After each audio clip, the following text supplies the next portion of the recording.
commencer cette séance de conseil municipal assez frileuse, effectivement. Il y a beaucoup de monde encore avec son manteau un pull. Je vais procéder à l'appel. Alors, M. Griner-Pierre, présent. M. Namor Bruno, présent. Mademoiselle Denis Jessica. M. Donné Jean-Pierre, présent. Mademoiselle Gilles Gwendoline, absente excusée, donne pouvoir à M. Namor. M. Dzerzhinsky Damien, absent excusé, donne pouvoir à Mme Delphine Leroy. Mme Camille Coquelet, absente excusée, donne pouvoir à Mme Denis. Jusqu'à son arrivée, on nous a prévenu qu'elle sera un petit peu en retard pour des raisons professionnelles. M. Silvestri Francesco. Présent. Mme Loire Marie-Isabelle. M. Petch Jean-Pierre. M. Dramé Michel. Présent. Mme Ansar Lisiane. Mme Champion Nicole. M. Lecoq Jean. Présent. Mme Cachmarek Corinne. M. Larsin Patrice. Présent. Mme Lornier Christine, absente excusée, donne pouvoir à Mme Champion. Mme Deleuve Christelle, absente excusée, donne pouvoir à M. Régis Ducrot.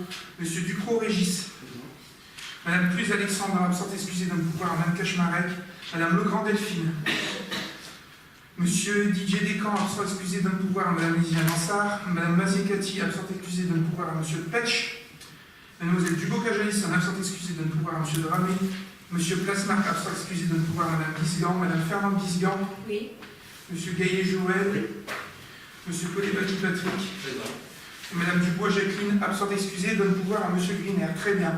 Le corps n'est pas en train, nous pouvons ouvrir la séance avec une proposition de secrétaire de séance. Comme d'habitude, il y a M. Ducrot qui se cache là-bas derrière. S'il est d'accord et si vous en êtes d'accord, il peut assumer le rôle de secrétaire de séance. Pas d'objection, c'est bon pour M. Ducrot. Alors, le premier point que nous avons aujourd'hui à l'ordre du jour, il s'agit de l'approbation du PV, la dernière réunion du conseil municipal, en l'occurrence la réunion du 5 juillet 2018. Y a-t-il des remarques éventuelles, particulières? Non. Si c'est bon pour tout le monde, je peux admettre qu'il est approuvé à l'unanimité. Très bien, je vous remercie. Alors, information du conseil municipal dans le cadre des ratifications des décisions du maire. Contrat avec l'association Just Addict pour l'animation musicale DJ et concerts, fête de la musique du 23 juin. Donc, ce contrat a été passé avec l'association Just Addict. Domicilié 56 allées des Chardonnerets à Poincy, représenté par Mme Dominique Denon, présidente, et M. Dominique Denis, trésorier, pour permettre l'animation musicale DJ avec Hop Live Music, ainsi qu'un concert pop-rock de 2 heures en soirée lors de la fête de la musique organisée le 23 juin 2018, place du maire. Le contrat s'élève à 1 700 € TTC.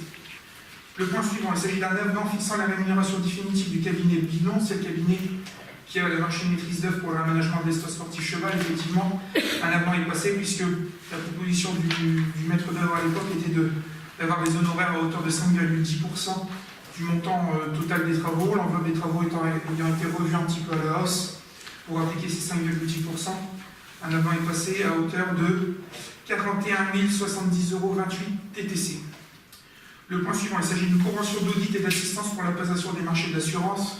Ça arrive tous les 4 ans avec la société BAC, Bustin Audit Conseil Suivi, domicilié 10 rue Cambita de Condé, pour effectuer un audit et une assistance pour la passation des marchés d'assurance, mais aussi suivi pendant tout le marché. Je crois que je l'avais déjà dit, mais le jour où on a eu l'incendie des ateliers municipaux, j'avais M. Bustin à 7h30 du matin dans le bureau avec Karine Loisis pour nous conseiller et nous dire voilà votre contrat, rappeler les termes du contrat et essayer de nous guider un petit peu dans notre démarche. On a fait le choix, il nous a proposé de prendre un cabinet de protection et de représentation. C'est ce qui avait été fait. Mais voilà. Alors le montant de la prestation s'élève à 6 600 € TTC en rappelant que c'est un appel d'offres marché ouvert européen. Les contrats de cession du droit d'exploitation d'un spectacle trombinophone de l'association Métalu à Chahuté pour nos quartiers d'été 22 juillet 2018. Donc c'est passé avec cette association qui est située 161 rue Roger Salambo à LM Lille, représentée par M. Guiffard, président, pour permettre la représentation du spectacle trombinophone. Et il y a une représentation à 14h30 et 18h au Parc de l'Honneur dans le cadre du quartier d'été. Le montant de ce contrat s'élève à 1 475 €. Vous avez un détail en dessous entre le cachet artistique et quelques frais accessoires, notamment liés au transport. Contrat avec le petit train touristique du samedi 15 septembre pour les Journées européennes du patrimoine. Donc ce contrat est passé avec le petit train touristique représenté par M. Cardon, domicilié rue de Bourgoin, Solène, pour les Journées européennes du patrimoine le samedi 15 septembre de 11h à 18h. Le montant de la prestation est de 1 150 € net.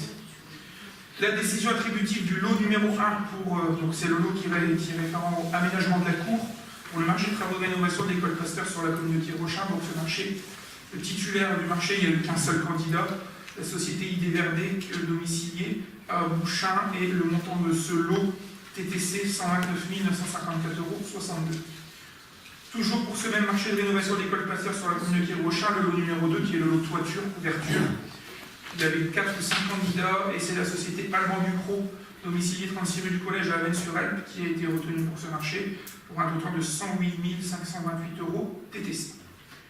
Contrat pour la conception, fourniture et tir d'un spectacle pyrotechnique. Ce contrat a été passé avec la société Magic Fireworks domiciliée à Curgy, 1 rue d'Aulnoy, représenté par M. Thierry Langlemay, et le montant du spectacle pyrotechnique est de 10 000 € TTC.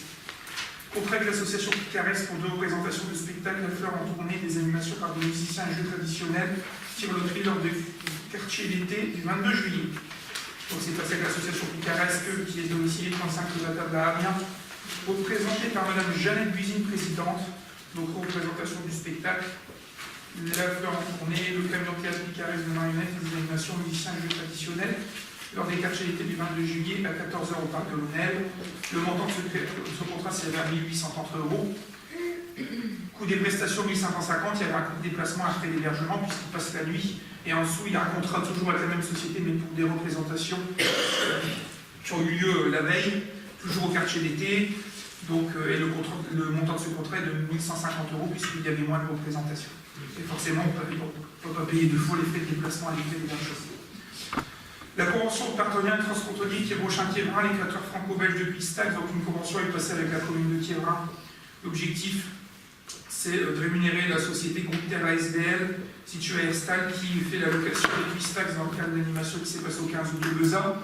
En 2017, la ville de Quiévrin, c'est pour des raisons d'organisation administrative, avait payé l'intégralité des frais de location des Quistac, puisque c'est intercommunal. On s'était mis d'accord pour qu'en 2018, ce soit la commune de Quiévrochin qui paye à 100%, donc une convention a été passée dans ce sens, pour que ce soit au plus clair auprès du trésorier côté français, et côté belge, je ne connais pas le système administratif, mais il doit être similaire à Quiévrin. Contrat de prestation avec l'association Sauvegarde Française des Véhicules pour l'organisation de la retraite au flambeau et pas la retratie du 14 juillet 2018, il y a une petite faute de frappe. Donc ça a été passé avec l'association Sauvegarde Française des Véhicules représentée par M. Benoît Cornette, l'association qui est président, domiciliée 50 rue Louis Voltaire à Ronin. Mise à disposition de secteur agricole, chauffeur qualifié et remorque pour la réalisation des chars, un ensemble coût de 170 €, multiplié par 7, ça fait 1 190 € TTC. Décision attributive du marché de modernisation et d'extension du dispositif de vidéoprotection. Un seul candidat a répondu à ce marché-là, donc son offre a été analysée par la société Altine qui réalise la maîtrise d'œuvre, elle est qualifiée recevable, autant sur le plan technique et administratif, la société qui est donc attributaire, et la société Eiffage Énergie Système, Infranor, 3 militaires à Lavassie. Le marché est un accord cadre avant commande, sans minimum ni maximum sur la durée totale de l'accord cadre. Il ne pourra pas atteindre le seuil de procédure formalisé pour les marchés de travaux. Et enfin, la location de 3 fontaines à eau avec la société Culigan, Pays du Hainaut. Donc, cette société située 4120 rue Tournée à Douai. Installation, entretien de 3 fontaines à eau. Nous avions déjà, en fait, c'est le contrat qui est renouvelé. Eau froide, tempérée et chaude. Contrat pour une durée de 24 mois qui démarre à l'installation effective des fontaines. Le coût d'installation est de 132 € hors taxe, 158,40 € TTC et une installation est offerte. Le coût mensuel des 3 fontaines et leur entretien est de 119 € TTC et les 2 premiers mois sont gratuits. La facturation se fera annuellement. 3 sites pour ces fontaines, un dans la salle de poste ici dans le hall d'hôtel de ville, un aux ateliers provisoires de Morel et un aux anciens espaces verts, en sachant que finalement on aura le choix très rapidement puisque les travaux vont commencer au centre technique. Il y aura une des 2 fontaines des ateliers provisoires des espaces verts qui sera ramenée au centre technique, puisqu'il n'y aura plus qu'un seul endroit. Et la troisième, on verra, soit on la mettra dans un autre service s'il y a effectivement besoin, ou soit on résidera le contrat pour la troisième et on aura plus de fontaines. Voilà pour vos informations. Pas de remarques particulières, c'est bon pour tout. Eh bien, allons-y. Commençons ce nouveau point qui correspond à une décision modificative budgétaire qui est notamment installée en section d'investissement et non en section de fonctionnement.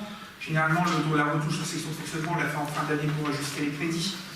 En section d'investissement, effectivement, on fait un suivi un petit peu dans l'année à plusieurs reprises, 3 à 4 réunions, et on réajuste des crédits avec pour des raisons simples. Des fois, entre le préchiffrage qu'on a eu et puis le résultat de l'appel d'offres, on n'est pas sur le même coût. C'est des fois beaucoup plus cher, c'est des fois moins cher. Et puis des fois, il y a des besoins qui apparaissent dans d'autres articles budgétaires et nous dégageons des crédits sur le sujet. Alors, la présentation qui est faite, j'aime jamais mettre les dépenses en premier, j'aime d'abord mettre les recettes, puisqu'avant de dépenser, il faut qu'il y ait de l'argent qui rentre, donc je vous invite à tourner pour vous expliquer. En opération 9003 matériel immobilier, on a 10 000 € de recettes, c'est lié à une réserve parlementaire qui était liée à l'achat des tablettes. En son temps, on a eu une réserve parlementaire de Laurent Le Gallais, puisque l'achat du matériel informatique a été fait, on inscrit l'encaissement de cette recette en subvention d'investissement. Un transfert patrimonial à hauteur de 20 280 €. Ça, c'est des frais d'études qui étaient passés en fonctionnement et qui passent en investissement, c'est des jeux d'écriture, puisque les frais d'études, lorsqu'on lance une étude et que l'étude est suivie par un investissement qui était lié à cette étude, on peut amortir cette étude, il faut donc l'inscrire sur le budget d'investissement. Et enfin, une dotation d'investissement à hauteur de 16 373,46 € en FCTVA. En fait, on a eu le retour de la préfecture, on a déposé notre demande de remboursement des FCTVA, donc des investissements qui ont lieu en 2016 sur le budget 2018. Et nous avions inscrit au budget des sommes un peu pessimistes, on va dire, des crédits pessimistes. Le retour fait qu'on aura un petit peu plus de FCTVA prévu. Comment? Je ne me souviens plus du tout dans le détail. C'est déjà des belles sommes, hein. Généralement des sommes qui, des fois, avoisinent les 100 000, 150 000 €, ça dépend des années. C'est ça, qu'il y a eu il y a 2 ans, voilà, effectivement. Et puis ça dépend aussi des fois des appréciations des services préfectoraux qui, pour certaines choses, des fois nous disent que c'est éligible, et puis l'année d'après, pour le même type de dépense, dire finalement c'est plus éligible au remboursement du FCTVA. Donc là, on a 16 373,46 € en recettes supplémentaires, ce qui fait un total de 46 653,46 €. Ça s'équilibre partiellement en dépenses. Avant de retourner la page, je vais faire tout de suite l'opération 90-95. On diminue 70 226,54 € de la mise en conformité accessibilité. Pourquoi? Parce que c'est la partie, le chiffrage correspondant à la mise en accessibilité des locaux de l'hôtel de ville. Or, vous le verrez pour le prochain conseil municipal, il vous sera présenté un dossier de demande de subvention DETR pour la programmation 2019 pour des projets de réaménagement d'hôtels de ville dans lesquels sera compris l'accessibilité. Si on sait pertinemment qu'on va déposer un dossier de subvention et que la programmation sera faite sur l'année prochaine, il n'y avait aucune raison de laisser ces crédits affectés cette année, puisque c'était prévu sur l'année 2018. Le reste des crédits affectés à l'accessibilité, le sont et les travaux sont menés, ont été commencés ou vont commencer, puisque des fois c'est compliqué selon l'occupation des locaux. Donc voilà l'explication. Ensuite, vous avez, je reviens tout en haut, transfert patrimonial, c'est les 20 280 € de frais d'études que vous avez vu de l'autre côté qui s'équilibrent. En opération 9003, je vous prie de faire attention, ce n'est pas d'éclairage public mais du matériel immobilier. On y rajoute 10 000 €, c'est pour faire des retouches selon des besoins d'ici la fin d'année. En éclairage public, on y met 10 000 €. Pourquoi? Pour quelle raison? On avait mis très peu de crédit sur le sujet puisqu'on était en renouvellement de marché. Le marché ayant été renouvelé, nous avons vu avec la société qui a fait l'accompagnement, qui est le cabinet Bernard, qui nous a dit voilà, l'objectif en début de marché, pour remettre un niveau de parc d'éclairage, du moins dès le début de marché, c'est premièrement avec la société d'acheter un logiciel pour faire le suivi et la mise en place des interventions. C'est-à-dire qu'aujourd'hui, de chez nous, pour avoir un suivi un petit peu plus carré, alors il y a des membres de la CAO qui sont ici, vous devez vous en souvenir, il y a un logiciel qu'on met en place, on a exactement le même pour le chauffage avec le prestataire Pedalkia. Quand il y a un besoin d'intervention, c'est nous qui saisissons, ça part chez eux, le technicien vient, met une remarque s'il a effectué la maintenance, s'il a eu un problème illuminé, comme ça on a un retour et on a un suivi. Pourquoi ce suivi? Déjà pour pouvoir discuter avec nos interlocuteurs quand on a des sollicitations, et deuxièmement parce que le marché, il y a des délais d'intervention à respecter. Donc si on dit je vous ai fait une saisine par téléphone, la secrétaire a appelé hier, comment vous voulez le démontrer? Si l'intervention peut lieu dans les 48 heures, si elle doit avoir lieu dans les 48 heures. Donc ça va être l'achat de ce logiciel. Et ensuite, la deuxième chose prioritaire, c'est d'équiper toutes nos armoires de ce qu'on appelle d'horloge astronomique. Alors c'est technique, c'est pour le déclenchement et la coupure d'éclairage. Vous devez le voir des fois, il y a des rues où la lumière s'allume et la rue d'à côté, ça s'allume 10 minutes ou un quart d'heure après. C'est parce qu'aujourd'hui, d'une armoire de commande à l'autre, on n'a pas le même équipement. Il y a certaines armoires qui sont en horloge astronomique et quand bien même elles sont en horloge astronomique, faut-il vérifier qu'elles soient à la bonne heure et que ce sont des systèmes similaires, parce que des fois il y a des micro-décalages. Alors ça, à la limite, on ne le voit pas, quand il y a 5 secondes d'allumage en différence, on ne le voit pas. Mais il y a aussi des postes qui sont toujours mis en place avec des détecteurs selon la luminosité. C'est pour ça que des fois en journée, quand il y a un orage et que le temps se couvre d'un coup, vous avez des rues qui s'allument et des rues qui ne s'allument pas. Les rues qui ont un détecteur de luminosité, forcément, comme il fait noir, ça s'allume. Donc l'objectif, on a demandé techniquement quelle était la meilleure solution. On nous a dit des horloges astronomiques, donc l'objectif est d'installer ces horloges astronomiques, il y en a à peu près pour 3 000 à 4 000 euros, et le logiciel un petit peu plus de 3 000 euros. Voilà pourquoi nous avons mis des crédits en éclairage public. Réparation de bâtiments, installation matérielle et outillage technique, 71 600 euros. On vient rééquilibrer pour des questions d'écriture. La ligne d'ajustement est dessus. C'est pas forcément parce qu'il y a une programmation ou quelque chose de précis, mais on y rajoute des crédits. Effectivement, si on a une opportunité de ressortir quelque chose ou un besoin là-dessus, on ira les chercher. Mais à un moment, il fallait trouver une ligne d'équilibre. On l'a trouvé à ce niveau-là.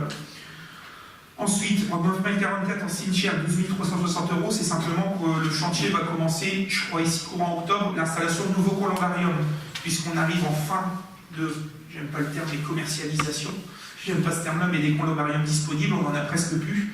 Donc l'objectif est d'installer de nouveaux columbariums, donc ça va être réalisé, et c'est à peu près le coût de ces travaux. Le point suivant, réparation de voirie, réseau de voirie, installation de voirie, 20 500 euros, 27 390 euros. Effectivement, c'est parce qu'on a une programmation un petit peu plus importante. Il reste encore des travaux de voirie à terminer d'ici la fin d'année. En centre technique municipal, on rajoute 60 000 euros. Le chantier a commencé cette semaine. Et effectivement, on a eu des bonnes et des mauvaises surprises à l'ouverture des plis.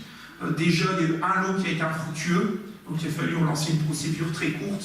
Mais finalement, des entreprises ont répondu. Et puis, on a eu des lots qui ont été, par rapport à l'estimation du bureau d'études et du maître d'œuvre, il y a des lots qui ont été beaucoup moins disants et qui répondaient bien au cahier des charges, et d'autres lots qui étaient beaucoup plus chers, qui étaient équilibrés. Mais à l'enveloppe globale, on est arrivé à plus 60 000 par rapport à l'enveloppe initiale. Donc c'est pour ça qu'on a rajouté ces crédits-là. Deuxième chose aussi, c'est parce qu'on souhaite réaliser, il y a un petit parking à réaliser à proximité, on va en profiter en même temps qu'il y a les clôtures. On ne l'avait pas prévu forcément dans le marché initial, donc on préfère mettre les crédits aujourd'hui pour que ça se déroule bien. En FTU, 1800 euros, c'est parce que c'est des questions d'écriture et de dépenses, parce qu'il y a des fiches FTU qui sont sorties. Donc à un moment, il y a des points qui sont faits avec les services financiers et les services de la région pour récupérer des soldes et des dépenses, donc ça s'est fait là-dessus. Et la mise en place de la vidéosurveillance, on a diminué un petit peu le budget, 117 050 euros, pour différentes raisons. La première raison, c'est qu'effectivement, il y a eu un seul candidat, et par rapport aux bordereaux des prix, enfin l'estimatif qu'on a fait, ils sont beaucoup moins disants. Pourtant, en restant sur des mêmes technologies, voire en répondant, ils nous ont conseillé même de monter en technologie sur certains équipements. Donc déjà, c'est une chose. Et deuxième chose, les deux premiers bons de commande sont passés. Le premier bon de commande, ça a été la partie plutôt ingénierie, réalisation du dossier préfectoral d'études pour le plan d'installation, et puis la partie technique. Et le deuxième bon de commande est parti pour les premières installations de caméras et pour l'installation de la partie technique qui se fait ici en haut.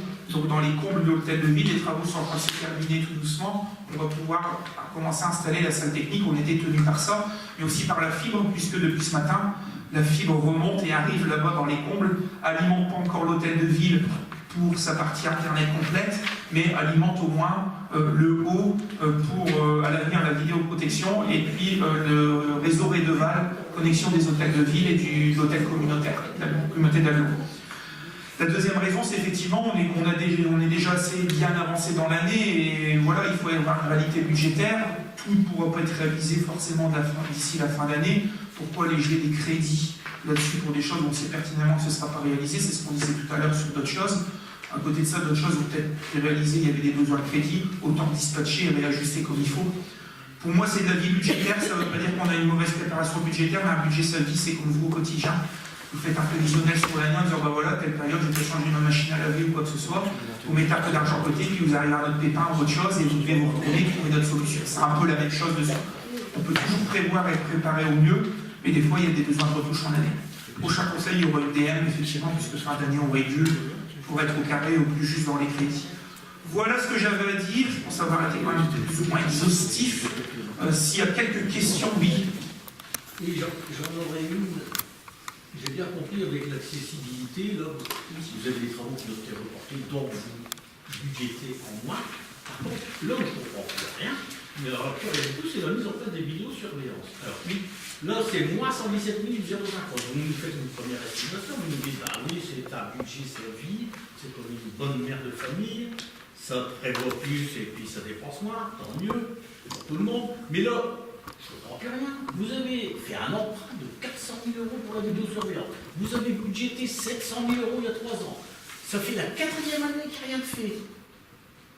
Et alors, moi, je voudrais quand même qu'on fasse un point. Vous nous dites qu'est-ce qui est installé, parce que je vais te dire un bon de commande sans limitation, minimum et maximum, c'est ce que vous avez dit dans votre décision attributive de 113, c'est l'avant-dernière. Hein. C'est ça, dans le marché tel qu'il a été fait. Donc, c'est l'EFAGE Énergie Système, c'est elle qui va avoir le marché. C'est ça? Oui, c'est le avant de marché. commande. C'est ça. Alors, à quelle hauteur on veut budgéter? Qu'est-ce qui a été fait? Et qu'est-ce qui va être fait? Parce que là, franchement, c'est pas de la mauvaise volonté, mais on y Et ça monte, ça descend, ça Ah, revient, mais ouais, on est etc. Ok. passé à 700 000, après 300 000. Alors, qu'on soit clair, il y a eu une préétude qui a été faite en 2014-2015, qui est revenue, qui a dit voilà, il y a un coût par rapport à vos objectifs, au plan d'installation, un travail a été fait pour police nationale, les référents, l'ancien commissaire sur le sujet, l'idée de travailler dessus. Dans un deuxième temps, on est allé chercher un maître d'œuvre, Altim, je crois, qui a été recruté courant 2016. À partir de cette période-là, puisqu'il y a eu des études de lancée, on avait un objectif, on a commencé effectivement à mettre de l'argent sur cette opération. Mais, comme je le disais tout à l'heure, que ce soit sur le budget 2015, 2016, même 2017, puisque l'opération rue en 2018, il y a une réalisation claire sur le sujet, parce que maintenant il y a un marché qui a été signé. Je ne peux pas lancer un marché public si je n'ai pas mis de crédit sur l'opération. Donc c'était l'objectif. Et je vais expliquer un peu le pourquoi du comment. Il y a des crédits qui ont été diminués, c'est-à-dire qu'on n'est jamais diminué à zéro les crédits vidéoprotection pour annuler l'opération. Mais effectivement, si d'autres opérations arrivaient avec d'autres besoins, on allait gratter sur cette opération pour financer nos autres besoins. Pourquoi on a eu cette difficulté?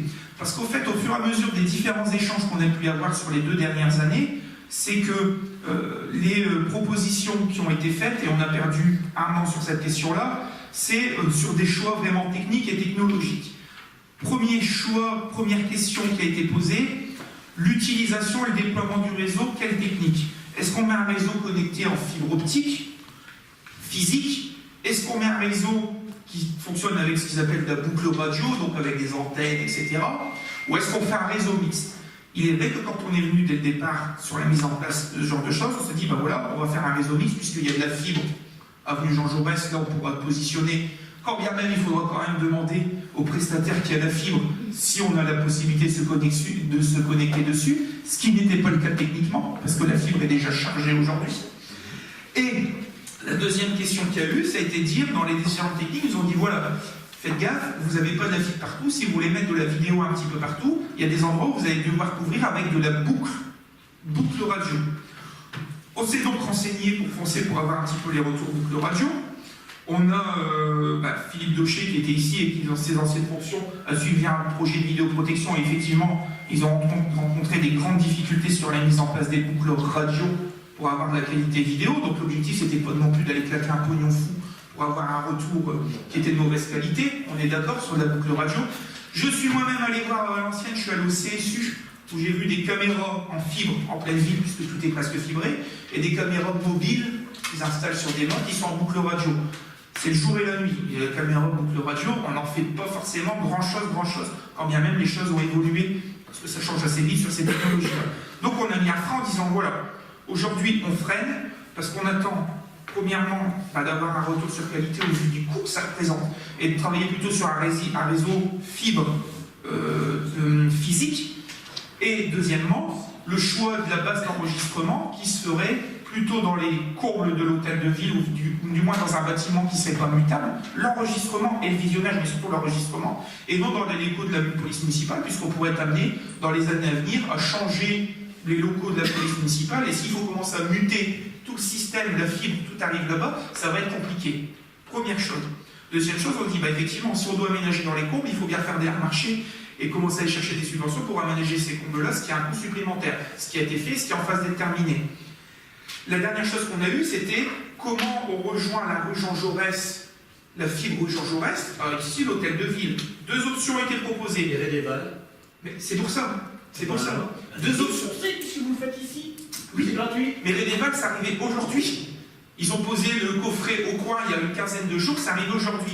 Alors, il a fallu qu'on explique comment ça fonctionnait. 2 options. Soit on posait notre fibre physique à nous, entre Jean Jaurès et l'hôtel de ville, soit on voyait avec l'aglo, puisqu'il y avait ce fameux projet de connexion en fibre, pour dire voilà, est-ce qu'on peut utiliser, il y a assez de loin dans votre fibre, pour utiliser ce système-là. C'est un coût de 88 000 € sur le porté nous-mêmes. On a négocié avec la loi, on nous dit voilà, on aimerait bien le faire, mais on voudrait quand même connaître votre calendrier. Si vous nous dites que c'est dans 4 ans, ça va être un peu compliqué. Alors ça représentera un coût pour la collectivité, mais c'est vrai qu'aujourd'hui, effectivement, c'est long, on ne peut pas encore se permettre d'attendre. Les négociations à la loi ont permis de faire avancer fortement les choses. Je remercie Jean-Pierre Donnet sur le sujet, Bruno Namor, je remercie aussi Philippe Dufour qui a eu une paire de réunions très techniques avec les techniciens de l'aglo, les gens qui ont fait le déploiement. Avec des difficultés rue Jean-Mermoz, vous avez pu le voir, il a fallu réouvrir des trottoirs parce que les réseaux étaient affaissés, les fourreaux étaient affaissés, donc c'est un petit peu plus compliqué. Aujourd'hui, on y est. Tout ça pour dire qu'effectivement, ces contrats techniques sont venus jouer sur un calendrier, non pas avec une question de volonté, mais un calendrier qui nous a obligés à reculer sur ce genre de choses. Aujourd'hui, le recul, entre guillemets, si je peux appeler ça comme ça, budgétaire, ou l'ajustement budgétaire qu'on fait, c'est justement parce qu'on est dans une réalité. Je crois en début d'année, on sera au mois de juin, le marché se va distribuer. On aurait 6-7 mois devant nous. On pourrait dire, voilà, en 6-7 mois, effectivement, la programmation pourra aller plus vite. On a rencontré EFAGE il y a 15 jours, et ils sont venus la semaine dernière parce pour refaire le point sur les implantations, puisque c'est parti. Ils nous ont dit, voilà, on est incapable de déployer 30 ou 35 caméras en 3 mois de temps, sans que la salle technique soit installée tout de suite parce qu'on vient juste de la commander, et qu'on soit au carré. Donc on sera capable de faire ça, ça, ça, et encore. Donc on vous cadre ça, nous on l'a cadré budgétairement, on s'est dit voilà, pour ce qui est réalisable jusqu'au 31 décembre, budgétairement on a besoin de ça, et l'année prochaine, puisque c'est du bon de commande, on remettra des crédits, on déploiera au fur et à mesure, en sachant une chose, qu'on sera quand même dépendant aussi du déploiement de la fibre, puisque la commune n'est pas forcément... Comment? Ça coûtera moins cher. Mais voilà, le choix c'était de dire, est-ce que ça coûte plus cher, on fait notre propre fibre sur le sujet, ou est-ce que effectivement ça prend un peu plus de temps, mais techniquement on s'appuie sur le déploiement de la fibre pour installer au fur et à mesure. C'est pour ça que le marché a été revu aussi. Souvenez-vous, c'était pas forcément un marché à bon de commande qui a été retenu, on a fait un marché à bon de commande pour ça, qui donne une certaine souplesse. Tiens, tel secteur de la ville est fibré, on peut refaire un plan d'implantation de caméras là, dossier qui part en préfecture avec un retour positif ou négatif, c'est négatif en touche. On se connecte sur la fibre, on installe nos caméras. C'est pour ça que c'est un petit peu plus compliqué, c'est-à-dire qu'on a une certaine dépendance liée au déploiement de la fibre. Après, vous le savez autant que moi, il y a plusieurs réunions qui sont à la loi avec Orange, il y a des retards partout. Il y a des questions techniques qui sont abordées, parce qu'il y a des endroits où il y a des inepties. Je repense à Aulnoy et Valenciennes qui étaient dans les premiers, où ils ont développé un réseau fibre filaire qui était à 3 ou 4 mètres de haut. Il y avait déjà des gens qui commençaient à qui ont coupé, il y a eu du vandalisme, ils ont coupé. Enfin voilà, c'était pas les solutions techniques.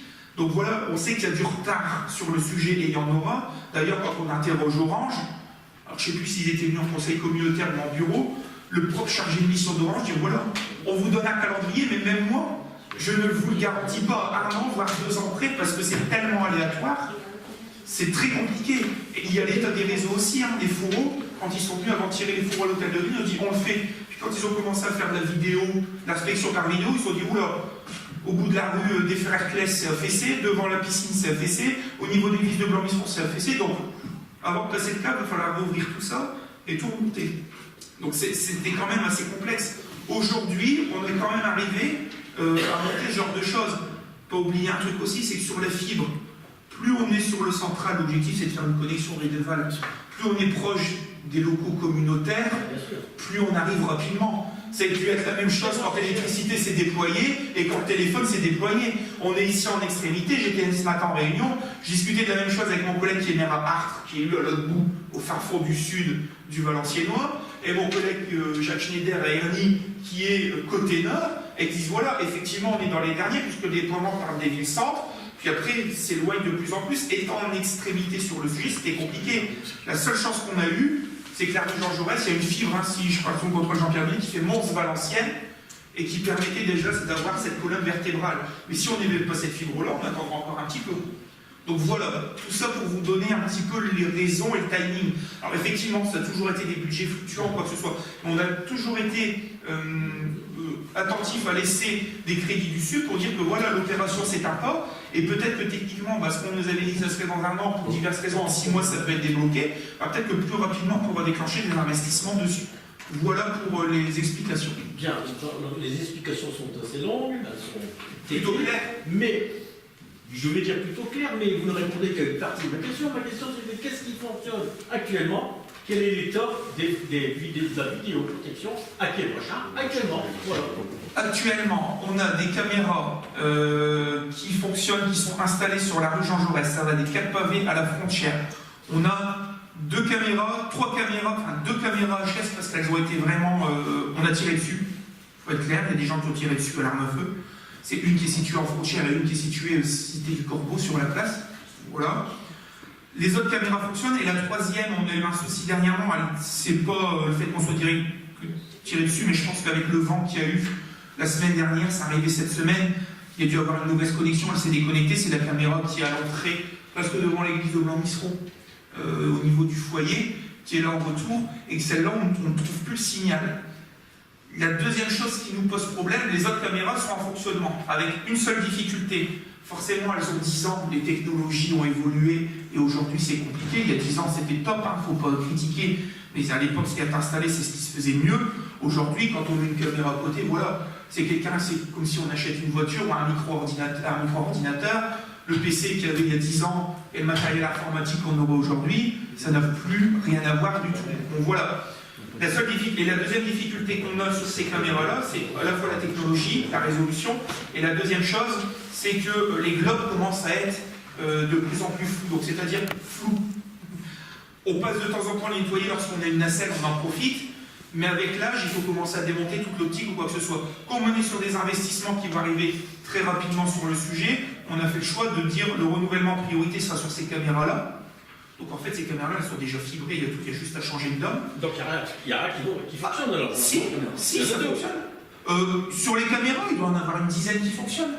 Il y en a devant le poste de police, il y en a au carrefour des 4 pavés de chaque côté, il y en a plus loin devant l'ex-BSLT. On avait celle en retour qui était rue du Quénois, mais je pensais que devant elle s'est déconnectée, donc celle-là oui. Et il y a les deux en frontière, Corbeau et celle de frontière, qui sont celles-là HS, on a tiré dessus. Donc il y en a 4. Voilà. Non, parce que je crois qu'il y a 5 points et il y en a 2 par point, donc il doit y avoir une dizaine de caméras. Il doit y avoir 5 à 6 points, oui. Bon, d'accord, on va noter. Voilà. Monsieur Gaillet, c'est des caméras que vous avez installées vous-même. À l'époque. On demande si elle marche. Non, mais voilà, déjà qu'on a repris, elle fonctionnait bizarrement. On a eu des soucis. Non, mais non. Ça fait de la volonté budgétaire. Non, mais qu'on soit clair, la difficulté qu'il y a eu, c'est qu'il y avait un marché de maintenance. La difficulté qu'il y a eu, c'est qu'il y avait un marché de maintenance avec une société qui avait été passée. Et c'était une catastrophe, c'est-à-dire que c'était une boîte qui n'avait pas forcément... C'était pas la boîte qui avait fait le déploiement, alors je ne dis pas qu'il faut prendre la société qui fait le déploiement, c'est parce que je passe à une chaudière par X, c'est pour être X qui l'entretient, Y est capable de le faire. Mais sur cette question-là, la société qui faisait la maintenance, c'était vraiment une catastrophe. La deuxième chose qui est compliquée aussi sur ces questions de caméra, j'en finirai, c'est les logiciels d'exploitation. Aujourd'hui, les logiciels d'exploitation sont de plus en plus compliqués. Enfin voilà, technologiquement, ils sont de plus en plus obsolètes sur le sujet. Et même chose, le système d'exploitation va de pair avec le matériel qu'on installe. Je ne sais pas quel exemple je pourrais vous donner, mais voilà, j'achète une grosse voiture, je ne mets pas une petite motorisation dedans. Ou je peux acheter une petite voiture avec une grosse motorisation, mais j'ai des risques que je tienne pas trop la route ou que je fasse des bêtises. Voilà un peu ce genre de choses. Voilà sur ces questions de vidéoprotection. Maintenant, même chose. On n'allait pas mettre une maintenance et des investissements intermédiaires alors qu'un système allait être renouvelé complètement. Voilà un petit peu les questions que j'avais. Pas d'autres marques. On peut passer au vote. Y a-t-il sur cette DM des abstentions, des avis contraires? 3 abstentions plus une voix représentée, donc ça fait 4 abstentions. Pas d'avis contraire. Votez à la majorité, je vous remercie. Le point suivant, il s'agit de subventions aux associations. La première, USQ, c'est une... Souvenez-vous, on avait bloqué le dossier en attendant. On a eu rencontre, il y a eu un changement d'équipe dirigeante. On refait le point avec eux, on a resserré un petit peu le suivi sur ce qui se passe. Donc, on met une subvention de 2 000 € un peu sous forme d'avance, puisque d'ici la fin d'année, je pense qu'on débloquera un deuxième montant sur le sujet. L'espace oui. C'était pas 4 000 €. Oui, mais on n'a pas eu, quand on a discuté avec les dirigeants, on n'a pas encore eu l'occasion d'avoir un budget vraiment bouclé, serein sur le sujet. Donc l'objectif, c'est pour avoir de la trésorerie, c'était de leur débloquer 2 000 €. Et l'objectif, c'est qu'au dernier conseil, avant la fin d'année, on leur verse le solde. Ou un bilan? Un bilan, c'est déjà compliqué, mais un prévisionnel, il faut qu'ils prennent en compte un bilan. Donc un prévisionnel sur la saison 2018-2019. Parce que le bilan il a été fait, il y a eu Donc voilà. générale. Oui, mais il y a des difficultés. Enfin, avec les nouveaux dirigeants, il y a encore un petit peu de difficultés sur certains documents et sur certaines passations d'informations. Voilà. Donc, on s'est vu, hein, on en a discuté, hein, on s'est vu il y a 15 jours. dit voilà, on ne sera pas en capacité de vous mettre quelque chose en bonne et due forme. On leur a dit on vous débloque dessus, en sachant qu'on avait bloqué à peu près 4 000 €, je crois, on avait abordé quand on avait voté les subventions aux associations, et l'objectif, ça a été vu avec eux, c'est de les solder lors du prochain conseil municipal. Le point suivant, espace. Comment se porte l'association alors la vie de l'association, les gamins, tout ça, ils sont. Alors, renouvellement du bureau, 2 actions, du futsal, il y a une équipe futsal en senior, 2 équipes en foot en herbe, une senior loisir et une senior compétition. Parce qu'il a été discuté, on en a encore discuté avec eux, n'ayant pas, et c'est clair dessus, les ressources bénévoles, les bras et les gens pour avoir un encadrement tout de suite, pour ne pas faire n'importe quoi, ils préfèrent être, pour cette saison, rester sur des gens qui sont plutôt autonomes. Généralement, en senior, on est quand même plutôt autonome, que gérer des petits où il faut tout commencer, gérer les déplacements, les parents qui viennent pas, enfin voilà, ce genre de choses, ça a été vu, ça a été partagé.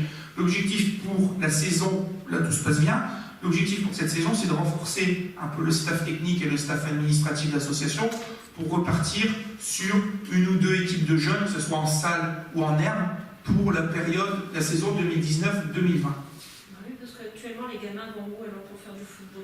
Bah écoutez, les gamins, c'est pas d'aujourd'hui, ça fait quelques années qu'ils sont beaucoup dans notre club, avec les difficultés qu'il y aura après, parce qu'il faudra gérer la dénutrition, comme dans tous les clubs sportifs, on l'a déjà abordé le sujet. On l'avait abordé quand il y a eu l'histoire que le club de basket vous l'a arrêté, c'est pour ça qu'on a dit essayer de vous mettre en veille, etc. D'ailleurs, il y a une bonne nouvelle, parce que c'est en train de se rapprocher avec le club de Crépin, il y a une partie interco qui est en train de se mettre en place, c'est finalement assez intéressant. La difficulté est toujours là. Maintenant, quel est l'objectif? Est-ce qu'on lâche les gamins dans la nature et on les laisse faire tout n'importe quoi avec un mauvais encadrement? Ou est-ce qu'on dit non? On préfère dire non que de faire n'importe quoi. Je peux comprendre que ce soit compliqué et qu'il faille l'expliquer aux parents. C'est aujourd'hui, on a vu le président, c'est ce qu'il fait très souvent en termes d'explication aux parents, mais de se dire voilà, on se donne ce rapport d'évolution sur les 4 à 5 ans pour renforcer au fur et à mesure, remettre au goût du jour et renforcer les équipes, notamment avec les plus jeunes. L'encadrement, elle peut se former avec le district. Ça se fait, et il y a les cas aussi d'engagement d'équipe avec les arbitres, etc. Pour engager une équipe, c'est comme dans notre fédération, il faut qu'il y ait un arbitre. Mais bon, voilà. C'est moins coûteux que. Oui, au niveau des seniors, c'est d'autres déplacements et c'est d'autres sujets.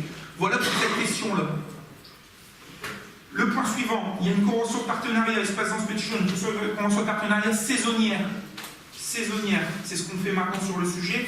C'est-à-dire que c'est une convention de partenariat qui se déroule sur la saison là, septembre 2018, juin 2019, qui vous sera proposée au prochain conseil. Pourquoi? Même chose, le temps de la remise en place, et il y avait des besoins de trésorerie, c'est ce qu'on fait généralement sur le sujet. On vous propose une subvention, entre guillemets, une avance de subvention sur le budget global qui aura pour cette convention saisonnière. Et 6 000 € représentent les frais de fonctionnement de l'association de septembre à décembre 2018. On vous proposera la convention pour le prochain conseil municipal, et dans cette convention apparaîtra aussi une somme pour la période de janvier à juin 2019, qui seront votés en début d'année 2019. Je ne vois pas l'intérêt de les voter en 2018, alors c'est les crédits pour l'année d'après. C'est aussi l'objectif, ces conventions saisonnières, puisqu'on est sur des saisons à cheval, sur 2 années civiles, et forcément 2 années avec 2 fonctionnements budgétaires communaux. Les autres associations, oui. Au niveau des 6 000 €, ça couvre quoi exactement? Alors là, il y a un prévisionnel qui a été déposé en bonne et due forme par l'association, où ils font un prévisionnel pour la saison, et ils arrivent, entre guillemets, le mensualisent, et ils mensualisent en disant voilà, la saison dure 10 mois, parce que peut-être juillet, août, on ne le compte pas sur le sujet. Septembre, octobre, novembre, décembre, ça fait 4 mois. On divise le budget annuel par les 10 mois de fonctionnement. On multiplie par 4 la mensualité, ce qui fait 6 000 €. Donc ça fait un budget annuel de, si on compare déjà la convention actuelle, 22 427. On se retrouve des 20 000 €, oui. Non, plus même. Non, parce qu'il y avait les 2500, c'était du PIC.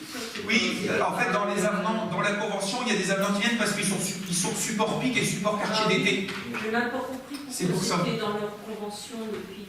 Donc, parce qu'ils ont été désignés support à un moment, la région nous a demandé de choisir des associations, et comme ils avaient déjà du quartier d'été, on a fait une convention complète dessus pour être au carré. Donc effectivement, si on défalque des quartiers d'été, des choses comme ça, sur ce qui a été voté cette année, on est autour de 19 à 20 000 €, si on fait le calcul.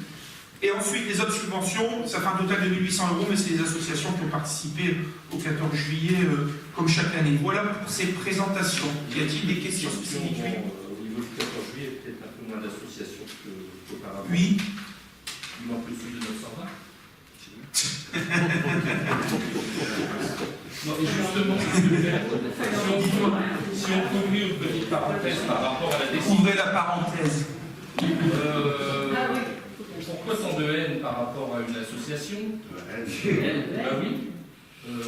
J'avais pas moyen de trouver d'autres solutions que de passer par une expulsion. Une décision qui a été déroutée par le tribunal.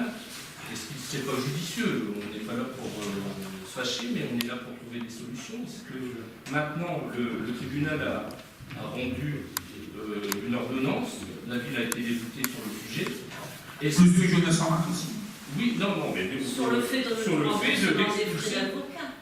Et du prolongement des 9 mois d'occupation. On l'a pas vu.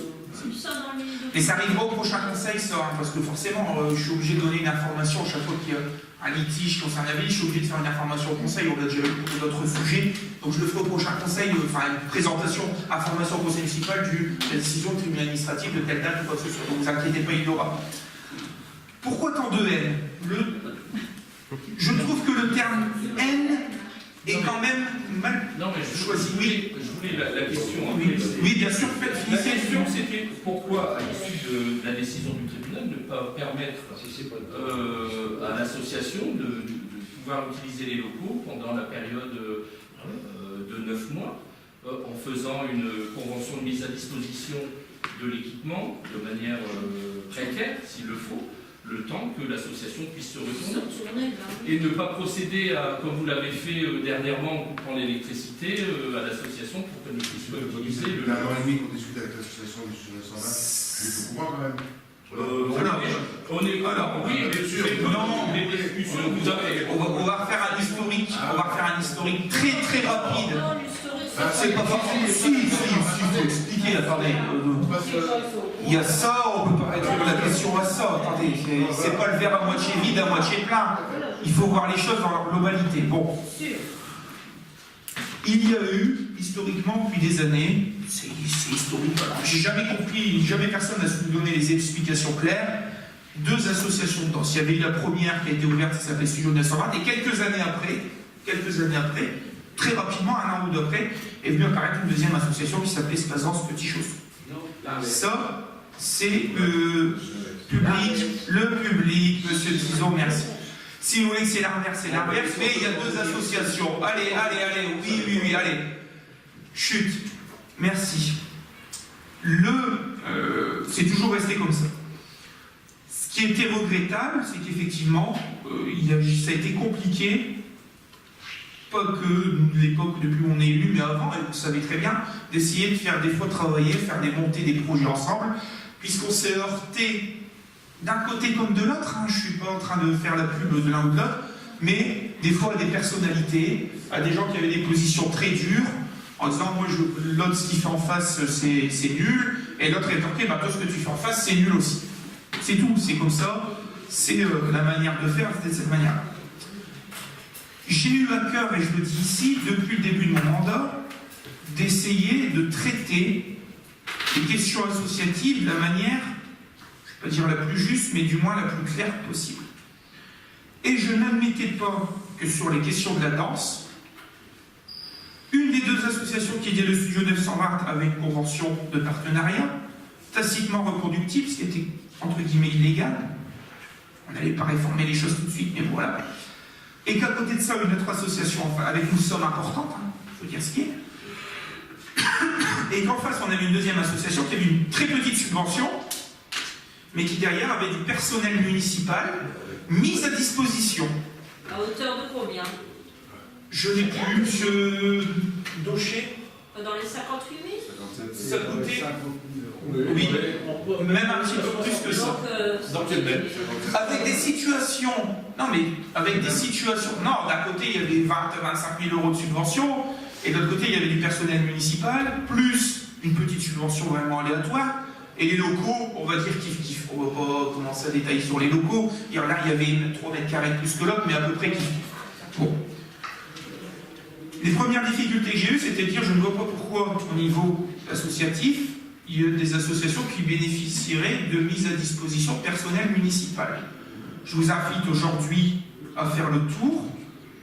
De toute façon, ça devrait passer en conseil municipal. Vous trouvez un agent municipal qui est mis à disposition d'une association, qu'elle soit sportive, culturelle, quoi que ce soit. On s'est donc engagé, et quand j'ai rencontré les 2 associations, j'ai rencontré le Studio 920 en premier, qui est venu pleurer en disant j'ai plus de sous, ça fait des années que je suis à la jet, mon centre de trucs et de formation il coûte cher, je suis obligé de fermer, et c'est compliqué, patati, je me fais manger par l'île, etc. Puis après j'ai rencontré des petits chaussons, et eux, le Studio 920 dit ouais, c'est dégueulasse, en face ils ont du personnel, en plus il y a une des 2 personnes, elle a pas de diplôme, elle donne l'enseignement, c'est illégal, et patati. Puis j'ai eu les petits chaussons qui m'ont dit bah nous on a du personnel, etc., on a une petite subvention, mais regardez en face combien ils ont, puis il faut un centre de formation, et donc les conflits que j'expliquais tout à l'heure étaient toujours là. La première des choses sur lesquelles je me suis engagé, c'était de dire au Studio 920, ok, on va essayer de vous aider pour essayer de maintenir votre association et de régler les problèmes qu'il y a eu avant. Prenez les tableaux de subventions, regardez l'évolution des subventions sur les 10 dernières années, les 5 dernières années, comme vous voulez sur le sujet. Vous verrez, et on l'a encore passé une année en municipal, une subvention exceptionnelle de 10 000 €, et sur tel truc, on a 5 000 €.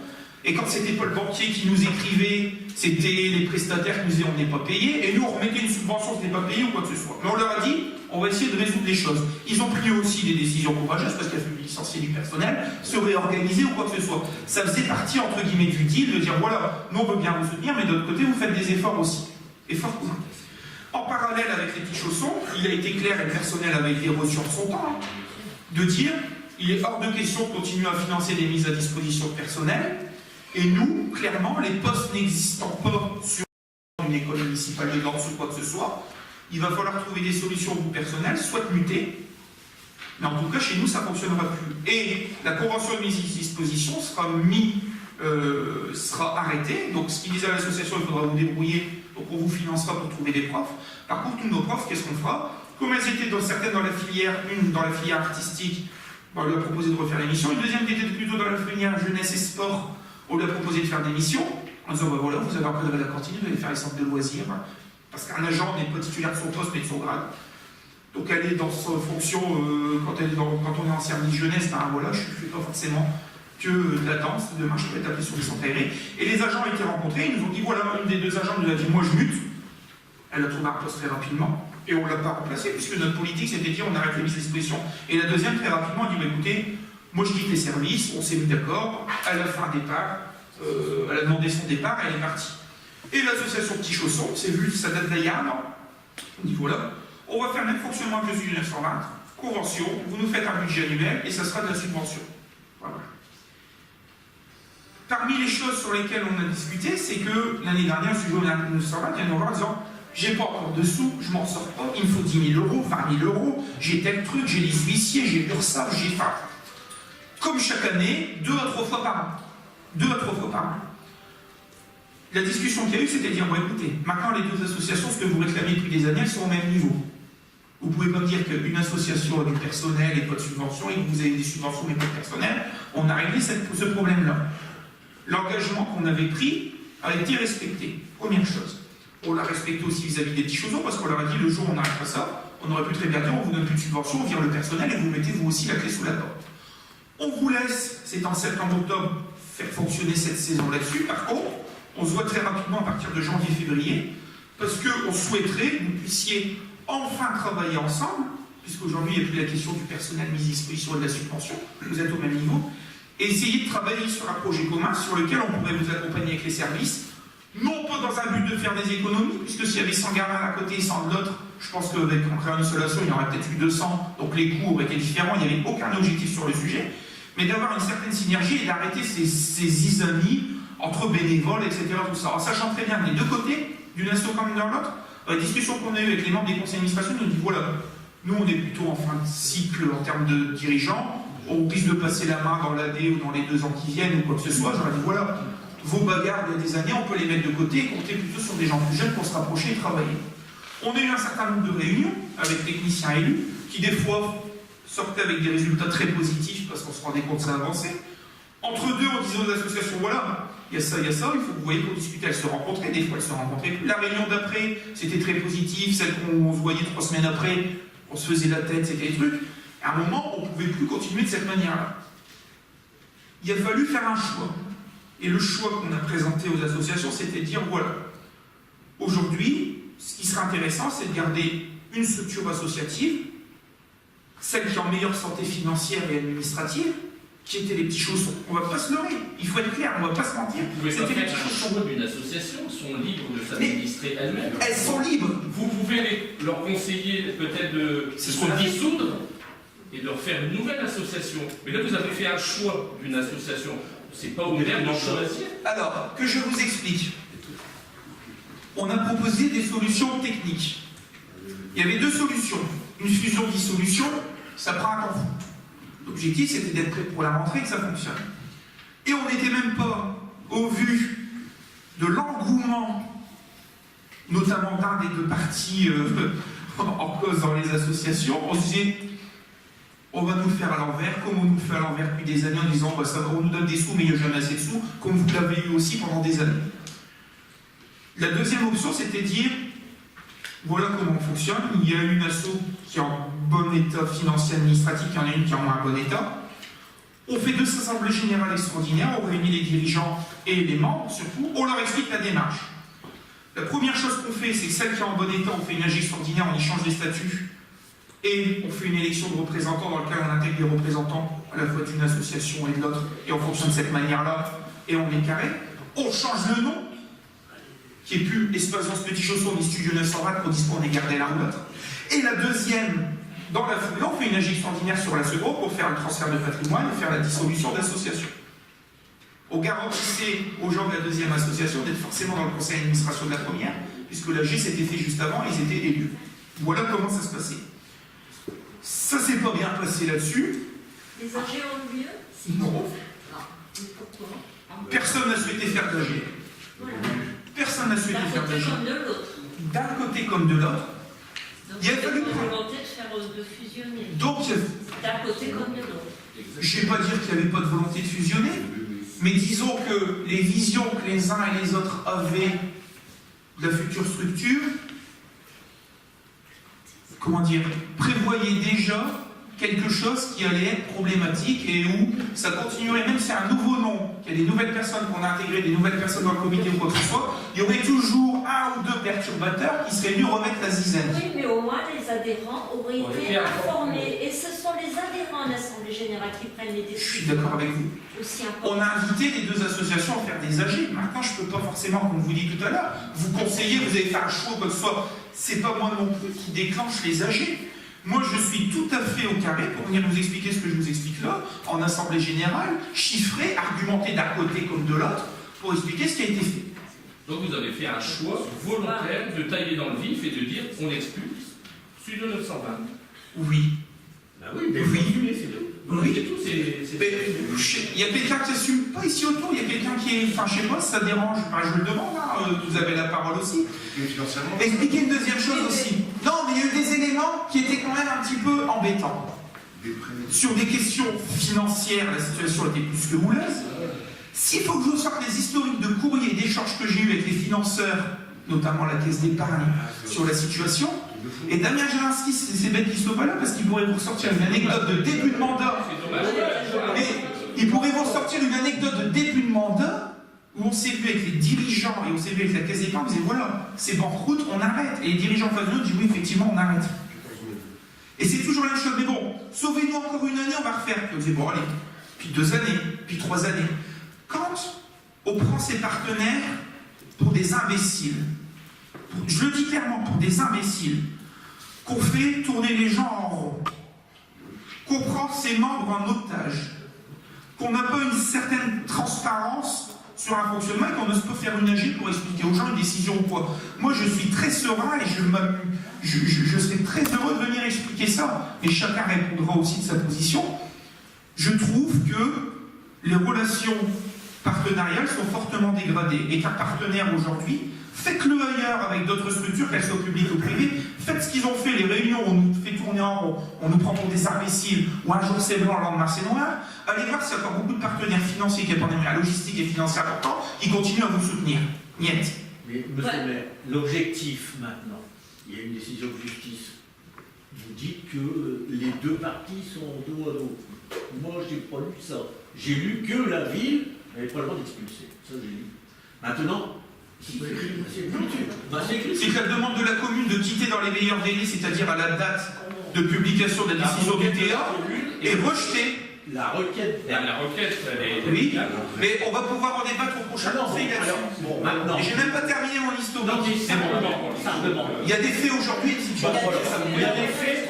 Qu'est-ce qu'on fait? Alors, ne peut-on pas, pour cette saison-là, il y a 100 adhérents d'un côté, 100 de l'autre, on essaye de les faire travailler. Je sais bien. Et alors, on essaye. Tout ça. Non, mais je vais dire, monsieur Namor. Je ne pas, je vous dis. Après, on en parlera. Je ne m'énerve pas, je ne dis pas que vous m'énervez. Je le demande de On finir. termine. Bah, allez, prenez la parole. Nous, on la donne. Faut pas prendre. Allez, terminé. Donc, je veux dire, il faut trouver une solution. On pourrait la trouver. De toute façon, on est loin. L'art comme l'autre et les difficultés que vous avez soulevées, nous les avons aussi, nous rencontrées. Donc, Mais bien sûr. on ne fait pas la politique de l'autruche, mais malheureusement, il y a quand même des. Combien d'adhérents là, sur le 900 là? Combien il y a de danseurs?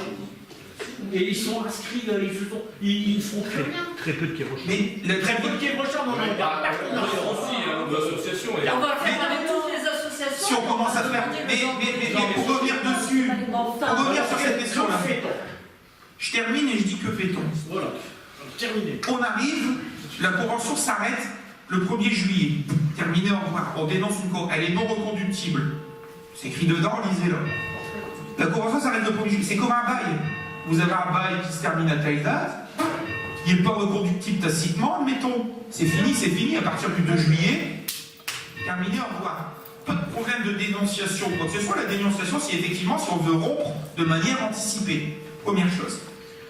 On se dit aujourd'hui, on n'a plus de lien contractuel.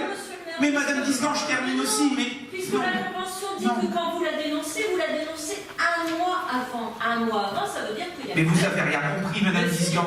La convention, elle est conclue. C'est à cause de ça que vous avez été dénoncé. Mais non, mais vous comprenez strictement rien. Je comprends parfaitement. Mais non. C'est vous qui. Mais non. Il y a une convention, et c'est là où vous me prenez pour un bleu. Parce qu'on me dit, oh, on va faire une convention saisonnière d'1 an, puis dans 1 an, les métros jeunes, on coupe pas les lieux, on continue à squatter, nous. C'est trop facile. Qu'on soit clair, la convention, elle est conclue pour une durée du 1er septembre au 1er juillet. Oui, il faut la voter. À partir, vous l'avez voté, on l'a voté en décembre. À partir du, elle n'est pas reconductible tacitement, à partir du 2 juillet, le contrat est fini. Non. Vous avez envoyé. Si, mais attendez, chacun son tour. Vous avez trouvé votre tribune, on le sait. Non, votre non, objectif, non. je sais que c'est de trouver une solution. C'est de trouver une solution. Mais attendez, je termine, je vous ai laissé terminer. Et après, je pense qu'il y a des gens peut-être qui voudraient parler, dire le fond de leur pensée sur le sujet. Mais bon, soit. Mais je suis encore sympa avec vous, c'est même pas l'heure du jour. Je pourrais vous dire, hop, pas l'heure du jour, au revoir. Mais je termine là-dessus. Et je sais que vous en mettrez une bouche au mois de décembre. D'ailleurs, je m'arrangerai pour que le conseil on le fasse peut-être le 26 ou le 27 décembre. C'est toujours une période intéressante. Pour avoir des débats comme ça entre Noël et Nouvel An, ça permet de digérer la bûche. Pour revenir et terminer la question là-dessus.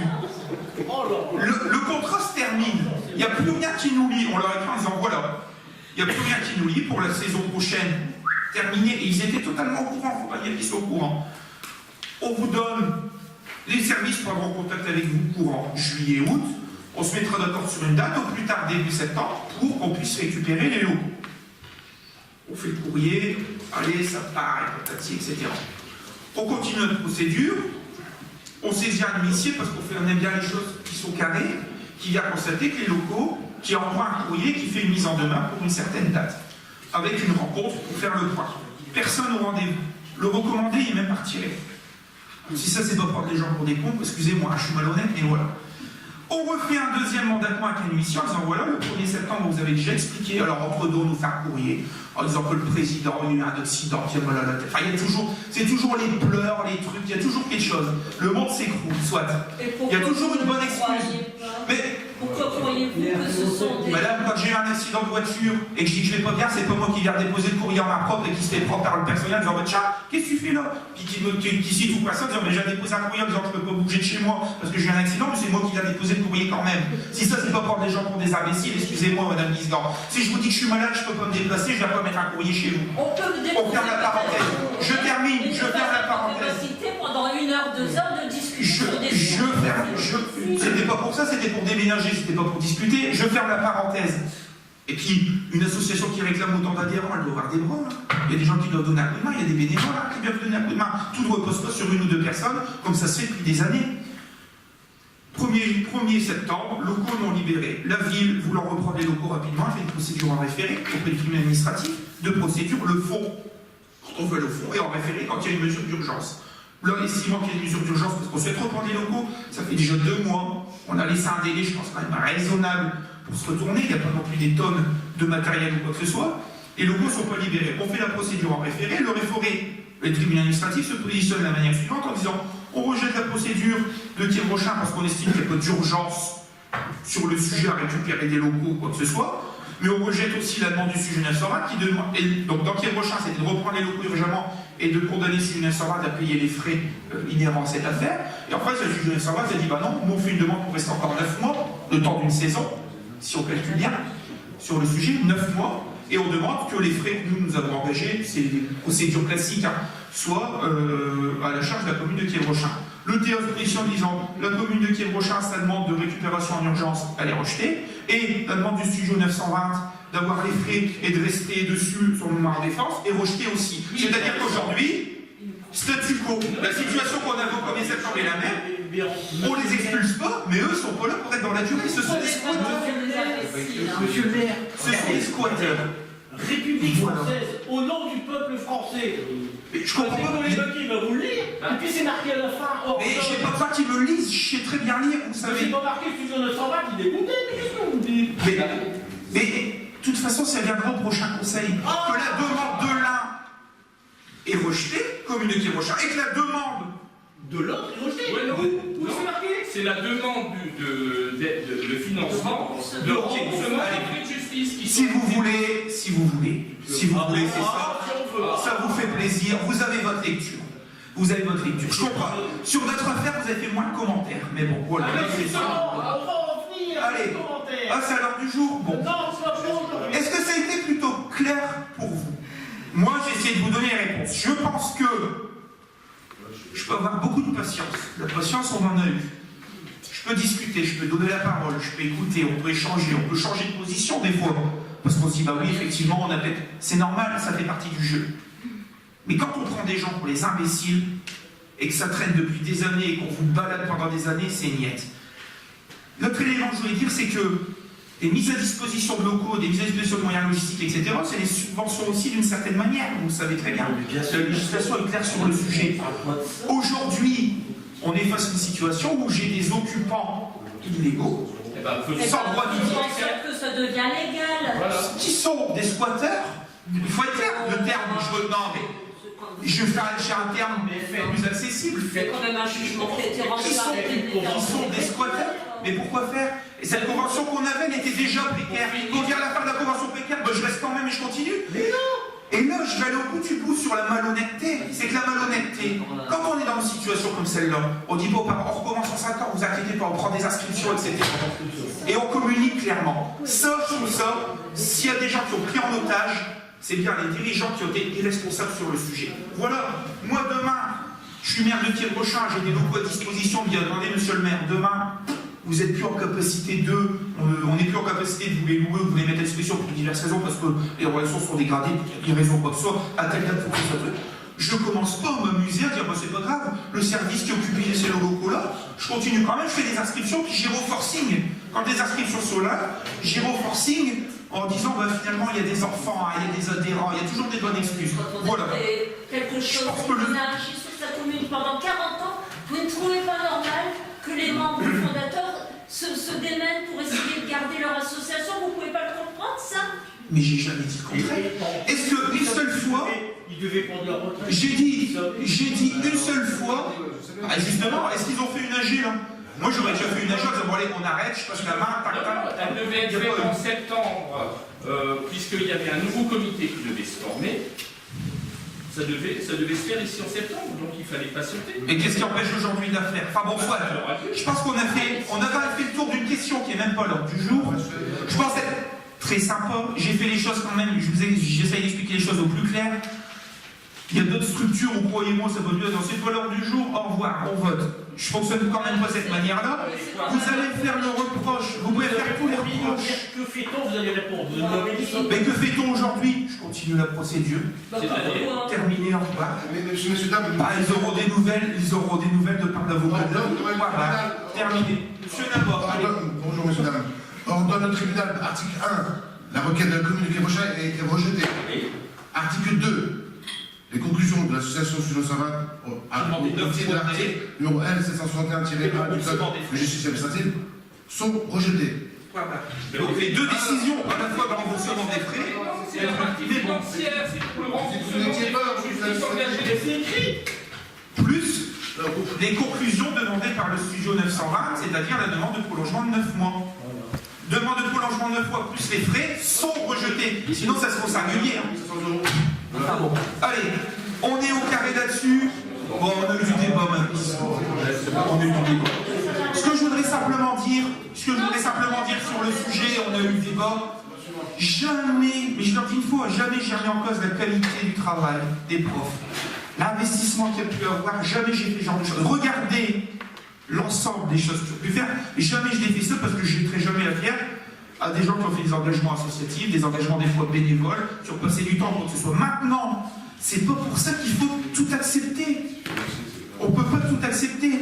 Il y a des choses. On a l'impression que vous en faites une affaire personnelle. Mais c'est ce que vous pensez.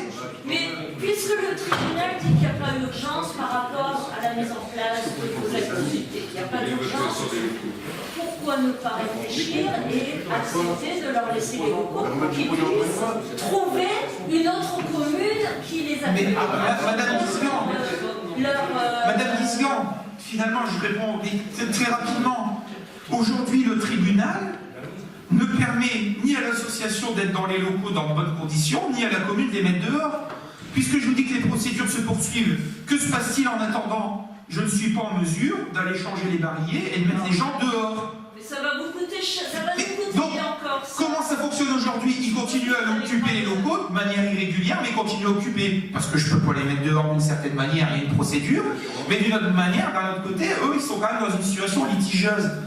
Oh, ça, je suis d'accord avec vous. On est tout à fait d'accord. Mais on ne va pas encore dépenser de l'argent, vous allez dépenser de l'argent dans des procédures judiciaires, alors qu'on pourrait se poser et leur donner le temps. Mais si. Pour moi, je ne suis pas d'accord avec vous, même. Écoutez, monsieur Bert, la proposition faite, demandez-leur de faire une AG. Je suis très heureux de faire une AG. Je suis très heureux d'y aller et d'expliquer. Non, mais vous les obligez à faire une AG.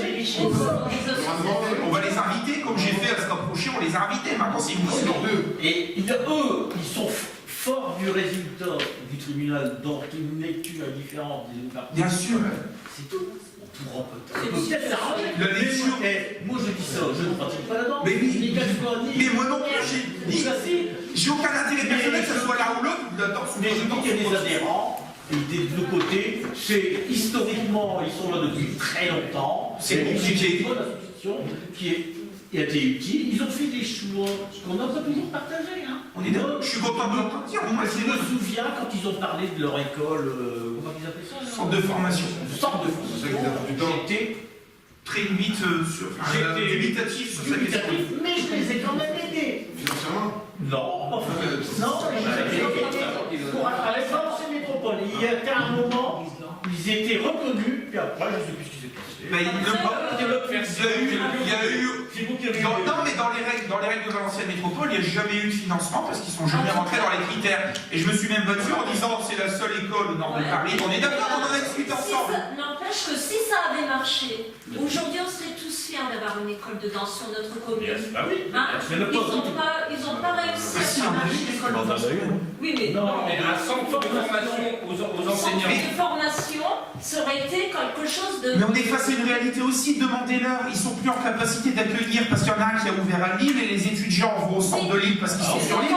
Donc on pourrait mettre les financements, tout ce qu'on veut. Aujourd'hui, le monde a changé. Ils avaient les données où il n'y avait pas de fonctionnement là-bas à Lille, donc c'était les seuls. Maintenant, c'est fini. J'ai tenté une fois Une autre, Camille Coquelet peut vous le dire, j'ai fait aussi. On a fait 2 fois du forcing auprès de Pierre-Michel Bernard, qui est vice-président en charge de ce genre de dossier. On lui a dit, on ne comprend pas pourquoi tel financement. Vous pouvez le demander en commission, etc. On a toujours eu une fin de non-recevoir. On nous a dit, on ne croit pas au projet, et puis c'est pas au rôle de l'aglo, puis si on commence à faire ça, pourquoi pas financer autre chose ou quoi que ce soit. Qu'est-ce que vous voulez que je dise là-dessus? Professionnel, c'est sûr. Mais je suis de votre avis. Je suis de votre avis. Si j'avais des responsabilités exécutives à l'aglo, croyez-moi, je le dis ici, ça pourrait être répété. Les clubs professionnels, c'est peut-être un peu moins aidé, et on donnerait peut-être un peu plus un coup de main aux clubs amateurs qui font un vrai travail et qui ont peu de moyens. Là, je vous rejoins là-dessus. C'est ça qui a manqué. Je pense qu'on pourrait se rejoindre là-dessus. Eh ben, Allez, on a clôturé le sujet. Et c'est très bien. Pour avoir des encadrements Eh oui. Allez, USQ avance 2000 €, c'est bon pour tout le monde, pas de souci. Petit chausson. Fonctionnement, donc là c'est selon la convention qui vous a présenté en décembre, mais c'est un fonctionnement de septembre à décembre, 6 000 €. Pas d'objection, c'est bon. Et les différentes associations qui sont libres pour le 14 juillet, je ne reprends pas dans le détail, c'est bon pour vous. On passe au point suivant. Finances communales, il s'agit d'une demande de subvention auprès du Conseil départemental du Nord pour un projet de réalisation de trottoir. C'est les 2 projets qu'il peut y avoir, subvention trottoir, subvention au produit des amendes. On avait fait produit des amendes pour un fait intelligent. Le dossier est en instruction, il a bien été reçu, il est complet. On attend le retour. Les dossiers trottoirs, ça a été déposé, il a été bien reçu, il est éligible, mais il manque un seul élément, c'est la délibération du conseil. Or, il fallait déposer ça en juillet. On n'était pas en capacité en juin d'avoir les chiffrages. Donc, l'objectif aujourd'hui, c'est de délibérer en validant cette opération pour donner ce dernier document pour que le dossier soit au complet. Il est toujours aussi en étude auprès des services du département. Il s'agit de trottoirs notamment qui sont situés au bout du quai Nord. En fait, c'est quelques nouvelles habitations qui auront 2, 3, 4 ans de construction. Et avant, c'était des champs, donc il n'y avait pas de trottoir à ce niveau-là. Donc on a repris ce morceau-là de trottoir qui fait à peu près 200 mètres. Hein, c'est au niveau du château d'eau quand on va vers Combi et qui redescend un petit peu pour refaire les aménagements au niveau de ces trottoirs-là. Les trottoirs étant enrobés en amont et en aval, de faire ce rapport-là. Les travaux en plus, ces habitations étant pour la plupart terminées, il n'y a plus de besoin d'avoir des gros engins ou des choses comme celle-là qui passent et qui abîmeraient les trottoirs qui viendraient d'être faits. Est-ce qu'il y a des remarques particulières? Comment? C'est tout macadam? Il y a 200 mètres. Oui, mais on est du côté. Quand Quand on vient de Pierre-Brochin vers Roubaix, on est sur le côté droit. Donc c'est enrobé, de ce côté-là, il y en a enrobé complet. Monsieur, Du côté maison, Francisco, mais en amont, bien en amont. je ne veux pas dire. Non. Mais il y a un endroit, il y a au moins 150 mètres, on peut laisser en stabiliser. Il n'y a pas d'habitation. À quel endroit? Si. Après le. Ah oui, mais tout est déjà en enrobé sauf cet endroit-là. Ben oui, mais là, Transport souci, c'est en enrobé. Après, il y a des champs, c'est déjà en enrobé. Non, l'autre côté, c'est pas enrobé. Ah, de l'autre côté, c'est pas en enrobé, c'est pas prévu. Parce que l'objectif, c'était d'avoir un des 2 trottoirs en enrobé. Oui, bien sûr. Pour les habitations, c'est normal, il n'y a pas de raison. Parce que Mais de l'autre côté, non. au niveau du terrier et puis tout ça, non. Ah oui. Donc on le fait que de ce côté-là. Donc quand on regarde Roubaix sur la droite, à partir du château d'eau, à peu près, il y a quelques maisons après. Et après, il y a les nouvelles habitations. Et il y a 2 maisons ensuite. Et après, il y a des pâtures. Mais tout est déjà en enrobé, même où il y a des pâtures ou quoi que ce soit. Et ces nouvelles habitations, c'était pas en enrobé.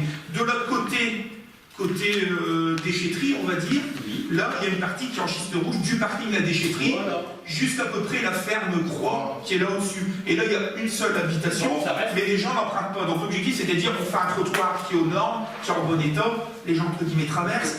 Bonne nouvelle par rapport à la dernière chose dont on avait discuté, les passages piétons, c'est parti, le bon de commande est parti pour les réaliser. Souvenez-vous, quand on a eu la mission rue du Quénois, donc les passages piétons plus un des 2 trottoirs qui est quand même accessible en bon état, c'est quand même un plus par rapport à l'existence actuelle, mais effectivement, on ne va pas les mettre de l'enrobé devant des champs ou des gros, des choses comme celle-là. Est-ce que c'est plus clair pour vous? Tout à fait. Est-ce que c'est bon pour tout le monde sur cette question-là? Pas de remarques particulières? C'est voté à l'unité, je vous remercie. Location des chalets pour le marché de Noël 2018, peut-être Camille Coquelet, un petit mot rapide, c'est quelque chose de traditionnel, on va dire. Alors oui, le marché de Noël de cette année aura lieu le 7, 8 et 9 décembre prochain sur la place Roger Salongo.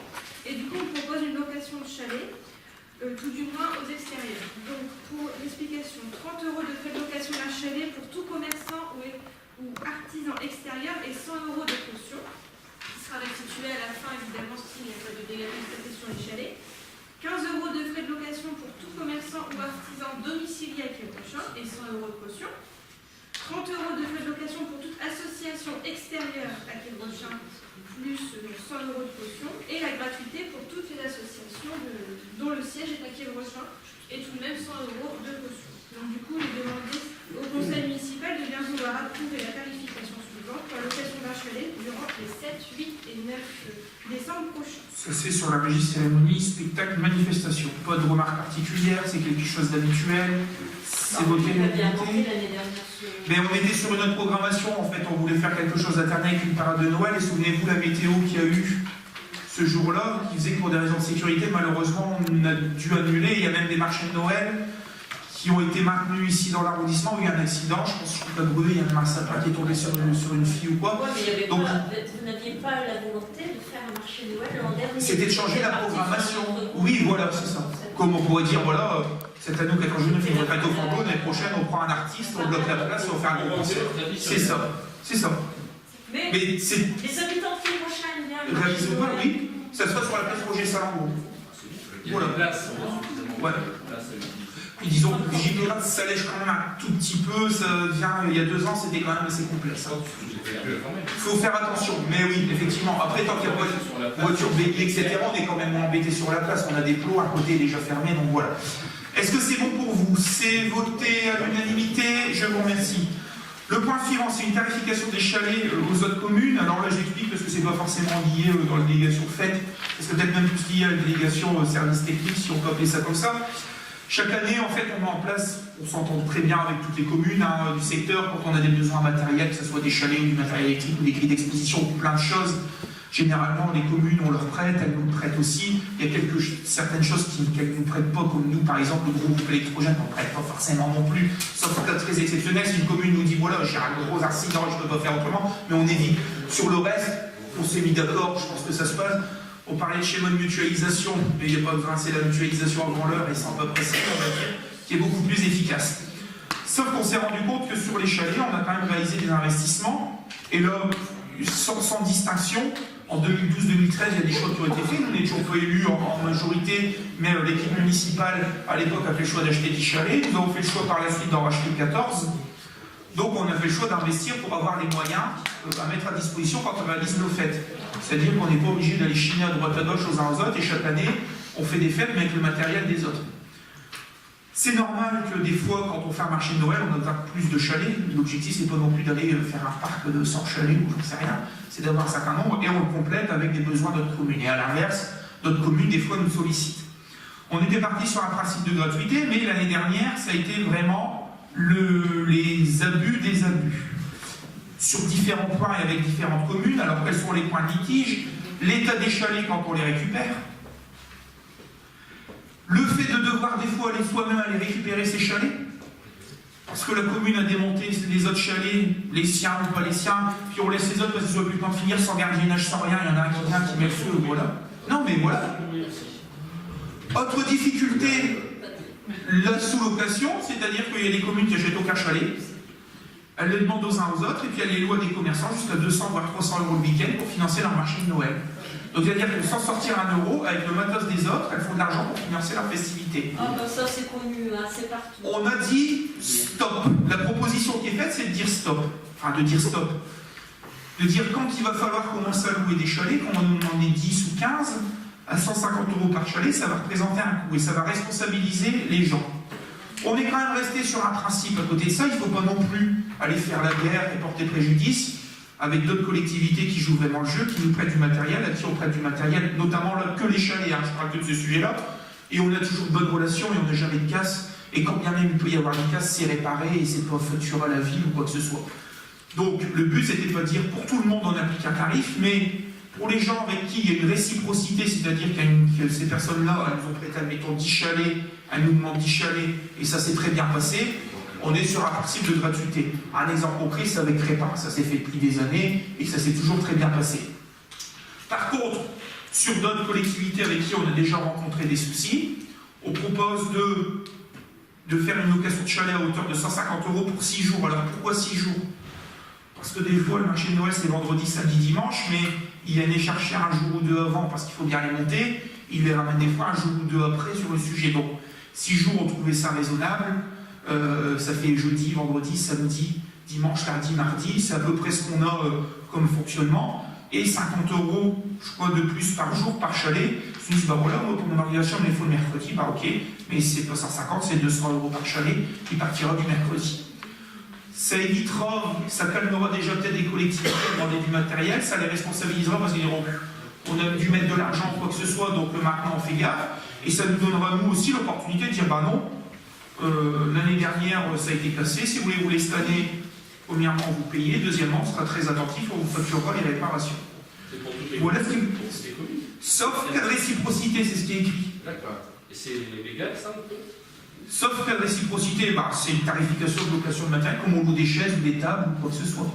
La seule chose qu'on a fait en termes de réglementation, c'est de mettre ce principe de réciprocité. Je donne l'exemple. Crépin, on va les solliciter pour des chalets, ils n'ont pas mis en place ce système payant. Ils nous en prennent 10, je sais pas, 15, 5, j'en sais rien. Ils savent que ça se passe bien. En retour, ils nous ont déjà demandé en disant, bah voilà, on aura besoin de 5 chalets, admettons. Ça se passe bien dans ces rapports-là, ils nous les factureront pas, on ne va pas les facturer. Par contre, une ville où tous les ans on leur sollicite, de dire bah nous on n'a pas de chalet à vous prêter, par contre les vôtres, on vous les prend, puis des fois on vous les ramène en mauvais état ou on les sous-loue, j'en sais rien ou quoi que ce soit. J'estime que c'est pas non plus, on parlait tout à l'heure de rapport entre partenaires, que c'est pas raisonnable et je vois pas pourquoi nous on ferait des investissements, acheter du matériel pour qu'ils servent aux autres communes et qu'on nous le rende en mauvais état ou quoi que ce soit. Donc l'objectif c'est, avec les gens à qui ça se passe bien et que ça se passe toujours bien et qui eux aussi nous prêtent du matériel, on reste sur de bons repas, on se fait un principe de gratuité. Par contre, quand ça déconne et où on a déjà eu des soucis en termes d'antécédents sur le sujet, bah là on sera sur une facturation parce qu'ils ne nous prêtent pas de matériel et en plus on leur en a déjà prêté et ils nous le rendent en mauvais état. Ou ils sous-louent ou quoi que ce soit. Est-ce que c'est plutôt clair pour vous sur le principe? Pas de souci particulier? C'est voté à l'unanimité, je vous remercie. La tarification de la patinoire, même chose qu'à Micoclé, c'est quelque chose de traditionnel? Oui. Retour du marché de Noël sur la place Saint-Lambron, retour de la patinoire, et cette année elle sera un peu plus grande que l'année C'est bien, ça précédente. comblera l'année dernière, quoi. Voilà, donc au lieu de 120 mètres carrés, ça sera une 150 mètres carrés. Et du coup, on propose, comme il y a 3 ans, du coup, maintenant, un tarif unique de 50 centimes la demi-heure pour la location des patins, pour la patinoire. Donc, il est demandé au conseil municipal de bien vouloir approuver le tarif unique de 50 centimes par demi-heure pour la patinoire.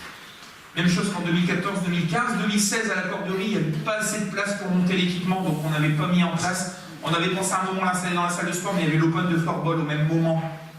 C'était pas forcément. Je ne voyais pas dire l'association, surtout qu'il y avait des groupes qui venaient de très loin. Pour l'open, bah, vous annulez tout parce qu'on a une patinoire. Et l'espace de la Corderie, on l'avait choisi pour les missions de sécurité à l'époque, on était au début des nouveaux plans Vigipirate. Donc il avait fallu faire un choix très drastique sur cette organisation. Et puis derrière, effectivement, on a fait le choix de partir sur une parade et pas sur un aménagement fixe, d'où le fait de ne pas avoir recours à une patinoire. Est-ce que c'est bon pour vous? Pas de souci particulier, vote à l'unité, je vous remercie. Le point suivant, Camille Coquelet. Du classique aussi, la tarification du repas de la Saint-Sylvestre 2018. Comme les années précédentes, on reste sur la même tarification, c'est-à-dire 30 € pour tout mineur de moins de 12 ans sous réserve de présentation d'une pièce d'identité au régisseur et 70 € pour tout mineur de plus de 12 ans et tout majeur. Les recettes seront encaissées sur la régie fêtes et cérémonies. Donc il est demandé au conseil municipal de bien vouloir fixer le montant de participation pour tout mineur de moins de 12 ans à 30 € et de fixer le montant de la participation pour tout mineur de plus de 12 ans et adulte à hauteur de 70 €. Est-ce que c'est bon pour vous? Pas de remarques particulières, des abstentions, des avis contraires, vote à l'unité, je vous remercie. Le point suivant, il s'agit d'un avenant au bail rural sur la parcelle AK132, une superficie de 4848 mètres carrés. Monsieur Gérard Cochet, effectivement, on a eu des épisodes orageux assez compliqués cet été.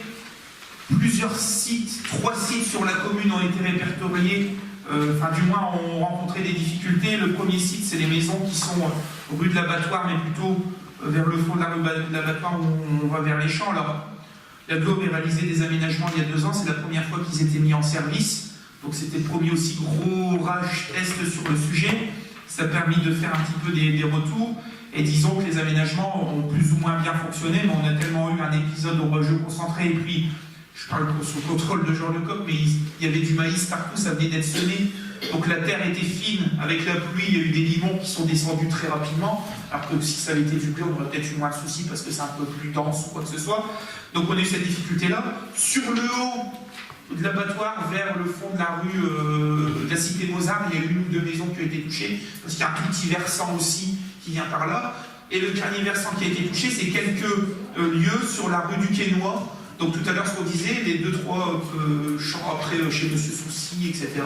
Et aussi un champ un petit peu plus près qui est derrière chez Monsieur Silvestri. Et de l'autre côté, c'est Monsieur Lemaître, où effectivement, en fait, si vous voulez, le niveau, le point haut de ce qu'on appelle les 8 nuits, il est un petit peu plus loin derrière les habitations. Donc il y a un bassin versant vers l'Aunel et il y a un bassin versant beaucoup moins important, mais existant quand même, vers la rue du Quesnoy. Même configuration que la rue de l'Abattoir sur la maison rue du Quesnoy, il y avait eu des semis de maïs récents ou quoi que ce soit, et l'orage a tout emporté. On a rencontré les services de l'aglo le lendemain matin, en particulier Manuel Philippe, qui est le responsable du service environnement, qui déjà la veille nous avait fait un mail en disant voilà, il va y avoir des épisodes orageux compliqués, je vous lance une information dans toutes les communes qui ont eu des aménagements ou qui risquent d'avoir ce type de problème. Premièrement, pour nous prévenir, nous faire un retour sur le côté opérationnel, est-ce que les aménagements ont fonctionné, s'ils ont fonctionné partiellement, si vous rencontrez des difficultés, s'il y a eu des dégâts, et s'il faut venir sur le terrain pour faire un point avec vous. C'est ce qui a été fait. Le lendemain, un point a été fait avec M. Manuel Philippe et M. Delvalet. On a fait le tour. Il y a des nettoyages qui ont été faits par les services techniques un petit peu, notamment rue de l'Abattoir où c'était quand même assez costaud. Et l'objectif était de dire, bon voilà, on fait le point, comment on fonctionne. Les SNI venaient d'être faits, le but c'était pas d'aller dans les cultures, l'idée c'était de se dire comment on va voir pour améliorer, puisque maintenant ça a été, ils ont passé leur test, ces aménagements-là, comment on fait pour améliorer, et surtout avec les propriétaires et les exploitants, comment on peut améliorer ce genre de choses. Donc je sais qu'il y a des petites plantations qui doivent être faites sur le merlon qui avait été fait rue de l'Abattoir, puisque à l'époque où ils ont fait, les plantations ont pas poussé, donc ça a joué aussi. Il y a un deuxième merlon qui faut... Il y a des rats au milieu des herbants, il y en a d'autres qui ont tapé dans la butte, enfin voilà, c'est un peu... Et de l'autre côté, il y a une deuxième habitation où le merlon a carrément détourné et il a fait le tour, donc il y a un autre aménagement à faire. L'objectif avec l'aglo, c'était de dire comment on nettoie, comment on met en sécurité rapidement. Et le deuxième objectif de l'aglo, c'est que l'aglo nous a dit voilà, ce qu'on va faire, c'est qu'on a un prochain appel d'offres à lancer sur d'autres aménagements. Il y a une étude qui, en fait, autant rattacher vos secteurs maintenant qui ont été mis en service à cette étude pour avoir un regard complémentaire ou faire une étude là où il n'y avait pas lieu, par exemple sur la rue du Quesnoy, où il n'y avait jamais eu ce souci-là, pour réfléchir aux aménagements qu'on peut réaliser. Ils nous ont demandé à faire un point sur le foncier, à la fois par les propriétaires, mais aussi par les exploitants, puisque c'est des parcelles agricoles. Et l'une de ces parcelles est une parcelle communale qui est sur un bail rural avec M. Cochet. Donc l'objectif, les discussions qu'on a eues avec eux, c'était de dire voilà, il y aura des aménagements pérennes, il y a une étude qui est en cours, ça prendra un peu de temps, je pense qu'on aura ici les retours. Ils nous avaient dit septembre-octobre, donc je pense que ça arrivera. Après, il y aura des discussions à avoir avec les exploitants et les propriétaires. Mais en attendant, sur là où vous avez des leviers fonciers, commencez à faire des réserves ou quoi que ce soit. Et sur cette parcelle-là, ce qui avait été proposé, c'est en particulier d'empiéter 3 à 5 mètres pour pouvoir, à l'avenir, faire un aménagement, alors une plantation, une noue, j'en sais rien, qui en plus devrait venir se reconnecter sur le réseau d'eau pluviale, et d'avoir au moins cette réserve foncière. La facilité, c'est que ce terrain, comme on en est propriétaire, on a pu aller voir l'exploitant, lui dire voilà, il s'est passé ça, on va avoir besoin de reprendre 5 mètres, donc c'est ce qui est prévu ici sur la délibération, ça fait autant de mètres carrés en moins, on vous les déduit du bail, on fait un avenant en disant que cette partie-là, vous ne la ressemez pas parce qu'ils vont semer ici, et on ne met pas ça en place. Voilà ce qui a été mis en place. Dans un deuxième temps, voir à l'aglo pour quel aménagement on y fait. Je sais qu'ils vont refaire des plantations rue de l'Abattoir, là il n'y avait pas de marché, ils nous l'avaient dit dès le départ, c'était déjà prévu, mais sur ce secteur-là, comment y travailler? Et sur le haut, au fond de la cité Mozart ou quoi que ce soit, comment y travailler en sachant qu'il y a déjà des haies, il y a des trucs, c'est un peu compliqué. Donc on attend le retour de l'aglo. L'objectif là, c'était de maîtriser, enfin de retirer du bail et de ne pas faire exploiter, pas de faire semer des cultures à quelqu'un sur un endroit où il risque d'avoir des aménagements dans les quelques mois à venir. Est-ce que c'est plutôt clair? C'est très clair en ce qui concerne le domaine communal, mais Valenciennes Métropole, c'est le bord du monde. Comme vous disiez tout à l'heure, vous êtes un petit peu, je vais être malhonnête, mais ils prennent des gens pour des cons. Parce que les fessiers, ça n'a pas été fait. Il n'y a rien fait, hormis encore dans le domaine communal à la rue de l'Abattoir, qui est une sorte de terrain, mais le reste, au rue du Quesnoy, que dalle, et ça fait 10 ans qu'on en parle. Rue de l'Abattoir, que dalle, dans les champs, que dalle, il n'y a rien de fait. Monsieur Lecoq, On a fait quelque chose sur Bruguière maintenant? Dans la rue Chemin de Marche? En haut de l'abattoir. Il n'y a rien qui était prévu. Bien. Comment rien n'était prévu? Non. C'était prévu depuis longtemps. Non, Monsieur Donnet. Non, je vais parler sous l'autorité aussi de Mme Coquelet, parce qu'elle est à la commission environnement. Les études ont été faites, des études hydrologiques ont été faites, avec des retours d'expérience sur 10-20 ans, et il n'y a absolument rien de prévu sur la rue du Quesnoy. C'est bien ce que je dis. Les études ont été faites, les besoins ont été Non, il n'y a pas de besoin. Il n'y a pas de besoin recensé sur la rue du Quesnoy. Il n'y a pas eu de besoin recensé. Sur les Dans les premières études, documents, il n'y a pas eu de ruissellement de terre. Non. Peut-être. Ah, mais encore- peut-être. Maintenant, c'est pas peut-être, c'est certain. Non. Bah, écoutez, ou alors vous mettez. Ne vous mettez en- défendez pas l'indéfendable. Non, mais vous mettez en doute les compétences des services qui ont fait les études, des sociétés qui sont venues faire les études. Donc vous dites que pour la rue de l'abattoir, Je ne suis pas spécialiste, hein, Ah, mais non. mais il y a des sociétés. Eh, moi non plus. Bon, voilà. Ah. On peut leur faire confiance quand même. Ils sont Comment spécialistes. leur faire? Mais non, moi je leur fais confiance que quand c'est le domaine communal, là où on a la main, ils font, parce qu'on leur dit, attendez, il faut nettoyer maintenant. Comment se fait-il qu'ils ont fait des études, il n'y avait rien à faire, et pourquoi ils vont nettoyer? S'ils ont fait des études, Non, ils ont nettoyé. donné un coup de main pour nettoyer. Ah, C'est tout à pas fait. dire. Et sur l'ouvrage qui était réalisé. Donc, si les études ont été faites, qu'il n'y avait pas de risque, il n'y avait rien à aménager, je vois pas pourquoi je devrais aller nettoyer. Hein, je suis spécialiste, je fais une étude, je dis tout va bien, et quand il y a un coup de pétard, Alors là, je dis, là, c'est pas de ma compétence, je ne vais pas pouvoir apporter de réponse sur ce domaine-là. Mais en tout mais moi, cas, je pour ce qui est des aménagements, mais je suis comme ça. les aménagements ont été faits l'année dernière, en concertation avec les propriétaires et les riverains. Les riverains ont été Que rencontrés. ce soit la ville ou les propriétaires privés ou quoi que ce soit. Monsieur Lecoq peut en témoigner, les riverains ont été vus, les aménagements ont été faits en fonction des épisodes météorologiques précédents, et à partir de là, l'étude a mené aux réalisations qui ont été faites. Maintenant, nous avons eu des épisodes météorologiques exceptionnels, supérieurs à la normale, c'est quand même, on n'était pas loin de 60-80 mm de pluviométrie sur une nuit, c'est quand même énorme. Bon, il y aura un retour d'expérience, les leçons vont être tirées et des améliorations vont être faites. Voilà. Ce que je veux dire, je ne sais plus le chiffre exact, mais il me semble que c'est 2 millions d'investissements de l'aglo chaque année sur les aménagements pour lutter contre le ruissellement. Donc, il y a beaucoup sur Robin, mais non, il n'y a pas Saint-Saul, Volnor, Étreux, là ils sont sur la programmation sud Valenciennois. Vous êtes au droit, on avait libéré. Nous avons eu le calendrier des aménagements, ils ont été programmés, ils sont en cours de réalisation, ils sont sur le point d'être terminés, et on sait très bien qu'il y aura à nouveau des investissements à faire qui seront de l'ordre effectivement de 1 à 2 millions d'euros par année, et ça suit son cours et c'est en voie d'amélioration.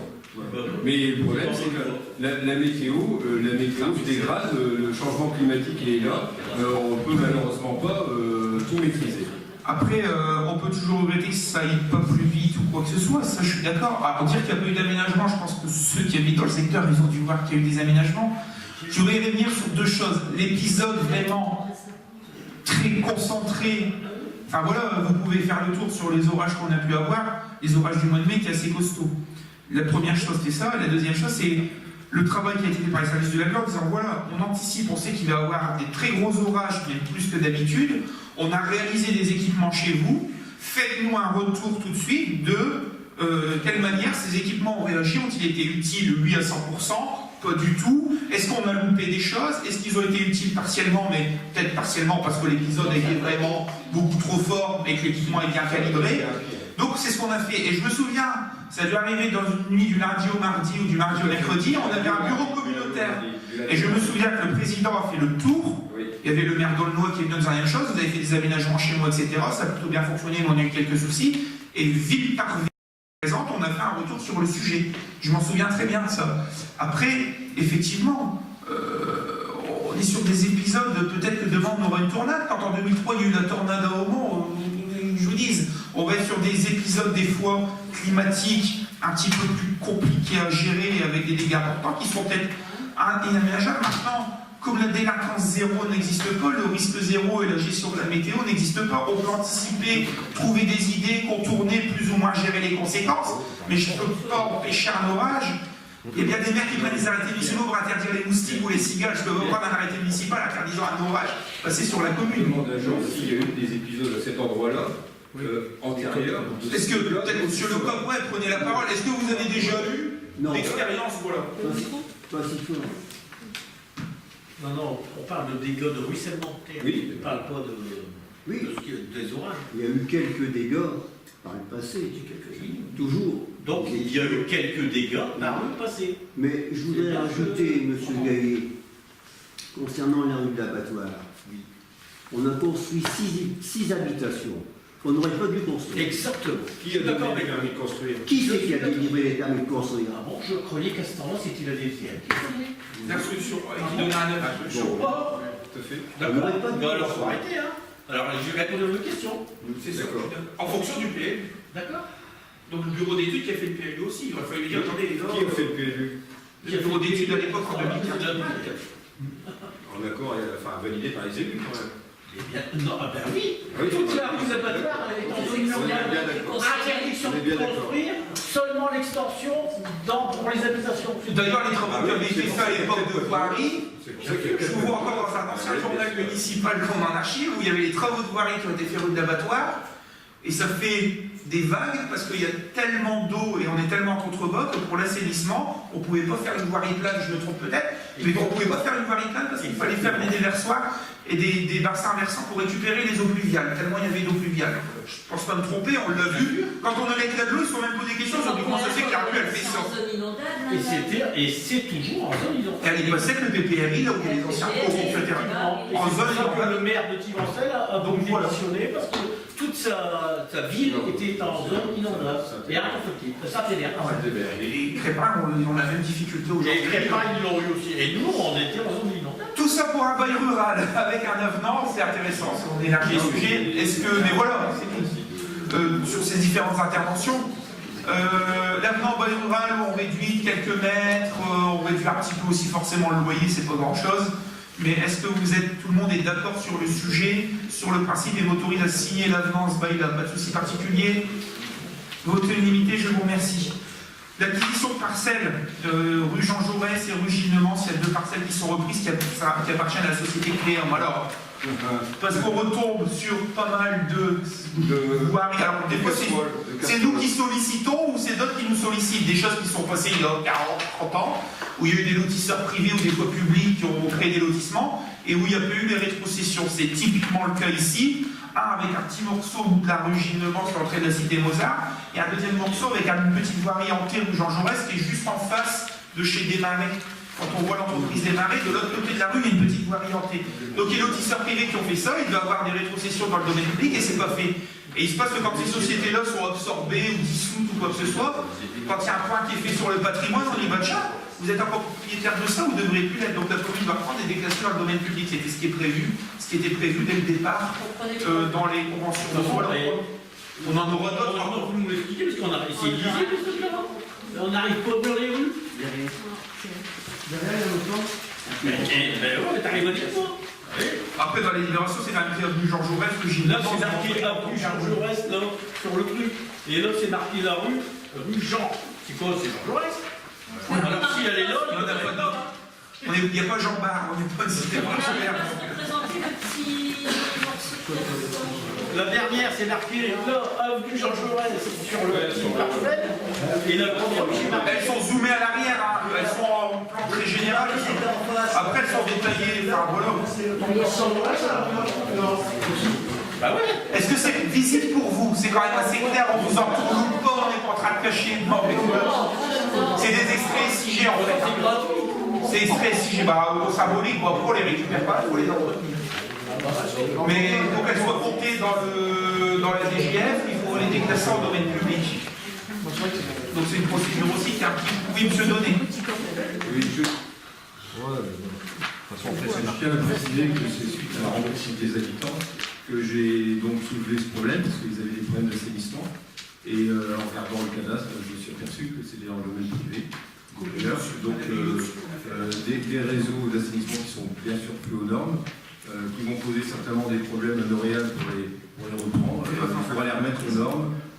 Réseau d'éclairage et d'électricité également. Donc c'est pas un cadeau, mais il faut traiter les problèmes. Voilà. Donc on répond à la sollicitation des habitants de cette impasse. Donc là, il y a 2, 3, 4, 5, 6, 7, 8, 8, non, mais rue Georges Jaurès. Rue Georges Jaurès, la parcelle s'appelle 156. Et autour, il y a combien d'habitations? Oui, vous voyez, vous allez pas dans 18, c'est ça? 1, 2, 3, 4, 5, 6. Oui, c'est ça. C'est ça. C'est ça, ouais. Est-ce que c'est plus clair pour vous?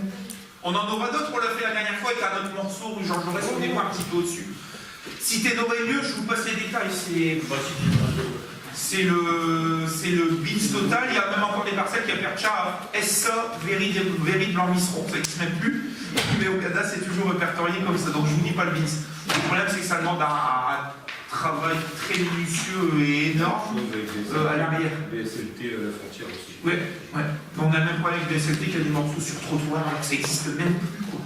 Enfin voilà. Est-ce que c'est. On essaie de traiter au cas par cas. Est-ce que c'est bon pour tout le monde? On passe au vote. Avis contraire, abstention, vote limité, je vous remercie. Un raménagement de la dette de la SIGH. Forcément, il nous reste une garantie d'emprunt, je crois, qui est en train de se terminer. C'est renégocié, donc forcément, il nous est demandé notre avis, puisqu'on portait les garanties d'emprunt sur le sujet. Je pense qu'il s'aligne au taux du livret A ou je ne sais plus. Il y a quelque chose comme ça là. C'est ça. Je ne suis pas le spécialiste, mais je sais que c'est passé un petit peu partout. Et je crois qu'il y a dû en avoir ce matin au bureau communautaire où il y en aura en conseil communautaire par rapport à l'aide à la pierre. Et tous ces réajustements se font. Je pense qu'il y a des négociations qui se refont sur les financements, donc voilà. Pas de remarques particulières, pas d'avis contraire, pas d'abstention, vote limité, je vous remercie.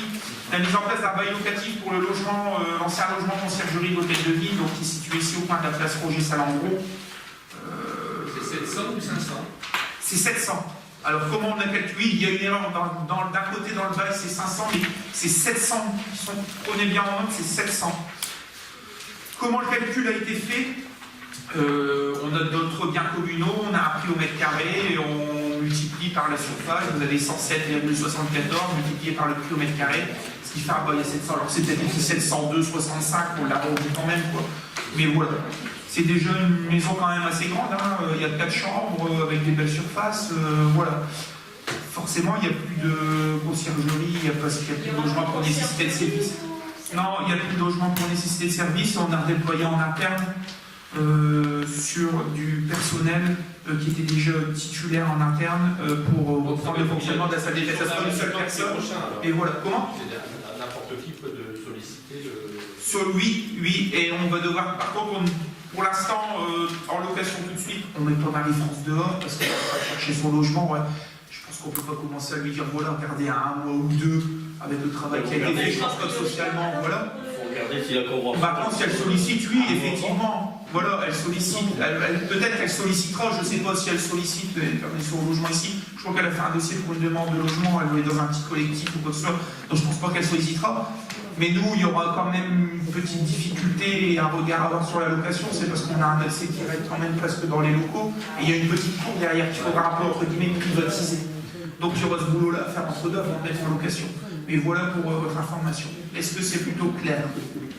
Pas de souci particulier, pas d'abstention, pas d'avis contraire, c'est voté à l'unanimité, je vous remercie. Mais vous enlevez bien les 500. C'est 700 €. On se met d'accord? C'est la durée du bail, 500. 700. Première modification, dans le bail, c'est plus 500, c'est 700. Est-ce que sur ce principe-là, c'est OK pour tout le monde? Le prix est bien de 700 à la fois sur la délire, sur le bail, je le répète, c'est carré. OK. C'est voté à l'unanimité, je vous remercie. Une tarification encore pour un spectacle Camille Coquelet, c'est toujours pour cérémonie, spectacle, manifestation. Alors oui, dans le cadre de l'organisation de la célébration du centenaire de la guerre 14-18, on va proposer plusieurs choses aux habitants évidemment, entre autres un spectacle qui s'appelle le Bal des Coquelicots, qui est en fait un spectacle en chanson sur l'armistice. C'est très dynamique, c'est vraiment très joyeux. On a vu ça pour vraiment avoir des gens de tout âge aussi. Et du coup, il aura lieu le samedi 3 novembre à 20h à la salle des fêtes. Et donc, on propose gratuité pour les moins de 12 ans, c'est ça? Gratuité pour les moins de 12 ans, sur les autres spectacles. Sachez aussi qu'il y aura une exposition, une grande exposition qui aura lieu à la salle des fêtes également pour la célébration du centenaire, plus la cérémonie du 11 novembre. Par conséquent, il est demandé du coup au conseil municipal de bien vouloir décider de la gratuité pour les personnes, donc les enfants de moins de 12 ans, et de fixer le tarif unique de 5 € pour les plus de 12 ans et pour les adultes. C'est quelle compagnie? Même moi, non, mais des fois on arrive, mais je me souviens. C'est l'éléphant dans le bois. Ah, d'accord. Mais je ne peux pas dire à 100%. Est-ce qu'il y a des questions particulières? Oui, c'est ça. Est-ce qu'il y a des questions particulières? Non. C'est bon pour tout le monde? Pas d'abstention, pas d'avis contraire, voté à l'unanimité, je vous remercie. Une modification du tableau des effectifs permanents, notamment 2 postes pour ajuster. Un poste d'assistant d'enseignement artistique principal de 2e classe, spécialité musique à 20 heures semaine. C'est un agent qui est déjà sur place mais qui a eu son concours. On crée le poste pour pouvoir le nommer parce qu'il a passé son concours et il a été reçu. Et un poste d'agent technique à 22 heures semaine, c'est dans les services des dames de service, où le poste est adapté à hauteur de 22 heures semaine. Pas de remarques particulières. On peut passer au vote, des abstentions, des avis contraires, voter à l'unanimité, je vous remercie. L'attribution de l'accord cadre bon de commande pour la fourniture des repas en liaison froide à la restauration scolaire, goûter et pique-nique pour les accueils collectifs de mineurs. Bon voilà, il y a quelques membres de CAO qui sont ici. Il y a eu un seul candidat aussi, alors voilà, ça fait une paire de marchés, soit aux procédures adaptées ou là en procédure formalisée, on a un seul candidat, je vous disais tout à l'heure, que ce soit la cour de l'école, ça a été la vidéoprotection, maintenant c'est la restauration scolaire, donc c'est Nice Restauration, qui était déjà titulaire du marché, qui a été repris avec 2 petites modifications. La première modification, c'est qu'on a retiré la fourniture du pain et on a passé des conventions avec les 2 boulangeries traditionnelles artisanales de la commune pour qu'elles fournissent à tour de rôle, alors en période intervacances, on va dire, le pain pour la cantine, pour faire travailler aussi un petit peu les artisans locaux. Je crois que ça représente 10 à 15 pains par jour de cantine, donc 4 jours par semaine. Et la deuxième chose, c'est qu'il avait avoir un deuxième lot pour le lait dans les écoles, mais en étant en dessous des procédures formalisées de marché, il n'y avait toujours qu'un seul candidat, qui est en plus une entreprise de la commune. Donc on est repassé entre guillemets en contrat direct, on a renégocié le tarif. En sachant que le lait, on a toujours eu un débat en CAO, on peut en discuter, puisque la diététicienne nous dit qu'aujourd'hui, à une époque, on donnait du lait dans les écoles pour les enfants par rapport à des problèmes de carence, et qu'aujourd'hui le monde a évolué et que des fois c'est peut-être même plus bien de donner du lait parce qu'au lieu de combler des carences, on peut créer même de l'obésité. Donc à un moment, il faudra qu'on réfléchisse à savoir comment on organise ce lait. Il y a des communes qui ont carrément arrêté, il y a des communes qui continuent. On pourrait avoir la solution partielle en disant bon, on distribue en fonction d'eux, mais on ne peut pas faire ces choses de manière discriminatoire. Quand tel gamin il en a, l'autre il en a pas, il se parle puis ça devient du cinéma. Voilà. Donc je sais pas je voudrais pas dans quelques années, il y a des parents qui viennent. Je voudrais pas dans quelques années, il y a des parents qui viennent et qui me disent ah mon enfant il est obèse, c'est de votre faute parce que vous donniez du lait dans les écoles. Ça peut arriver, on a un peu de tout maintenant. Donc voilà. Mais c'est une réalité. Oui, je crois que c'était 3 centimes la brique de lait, je crois, je me souviens. Ça a dû baisser un tout petit peu. Oui, ça a baissé. Restauration. Ils ont baissé le prix de repas. Ils sont restés au même montant. Parce que le pain, c'était gratuit. C'était ça, oui. 2,17, en sachant que le marché prévoit, il a prévu sur la dernière période, une revalorisation possible selon l'inflation, etc. Donc il l'avait fait une seule fois en 2017, et la même chose, ils ont proposé le tarif qu'il y avait eu en 2017, et peut-être en cours de marché, peut-être qu'ils nous demanderont moins, ça m'étonnerait, mais s'il y a des tarifs, des choses qui augmentent, ils pourront ajuster, c'est prévu dans le marché de cette manière-là. Voilà. Après, attention, on était passé genre de 2,15 à 2,17 ou un truc comme ça, ça explose pas. Est-ce que c'est bon pour tout le monde? Pas d'abstention, pas d'avis contraire, c'est validé à l'unanimité, je vous remercie. Une convention avec l'ancienne métropole pour l'implantation d'une station de recharge électrique pour véhicules électriques hybrides rue Jean Mermoz, elle est à côté, en face de la poste, juste à côté de la salle, la maison de la solidarité, salle Céline Coquelet. Pas de souci particulier, la seule chose c'est qu'ils occupent le domaine public, la maintenance et tout ce qui va est à la charge de l'ancienne métropole. Je rappelle qu'il y en avait déjà 2 rue Jean Jaurès et que c'est suite à un appel de projet de la région qui a répondu elle-même à un appel à projet européen. Ça marche? Il y a des gens qui... Moi j'ai déjà vu des voitures rue Jean Jaurès. Rue Jean Mermoz, pas encore, mais ça a été mis en service il y a quelques mois, c'est tout récent. Par contre, rue Jean Jaurès, j'ai déjà vu des voitures de stationner qui étaient en pleine recharge. Donc voilà. Bon, allez, c'est la minute divertissement. Bon, allez. Bon, c'est bon pour moi pour la convention d'implantation. Allez, impeccable, on continue. La convention d'entretien du domaine public départemental en aglo avec la signalisation horizontale, le département qui avait diminué son intervention sur l'entretien de la signalisation horizontale sur les routes départementales dans les communes de moins de 10 000 habitants, sur les portions situées en agglomération, revient en arrière et nous dit voilà, j'ai des capacités financières un petit peu plus intéressantes aujourd'hui, et pour les communes de moins de 10 000 habitants, pour ces portions départementales en agglomération, je reprends l'entretien de la signalisation horizontale, pas verticale, puisqu'ils estiment que la signalisation verticale est aussi beaucoup liée au pouvoir de police du maire. Alors moi je suis un petit peu dubitatif sur le sujet parce que quand on installe un stop, un CD de passage ou ce que vous voulez, on met de l'horizontal et on met du vertical. Donc, soit. Disons que la signalisation horizontale elle coûte plus cher que la signalisation verticale, donc c'est pour ça. Est-ce que c'est bon pour vous? On dit au département qu'on est d'accord pour qu'ils entretiennent des marquages au sol Jean Jaurès ou du Quénois? Je pense que c'est une bonne chose. C'est voté à l'unanimité, je vous remercie. Une convention avec des intervenants pour les mercredis récréatifs. Je pense que d'autres arriveront dans le cadre du prochain conseil. Ici, c'est pour des activités de motricité physique, c'est le judo, c'est détaillé.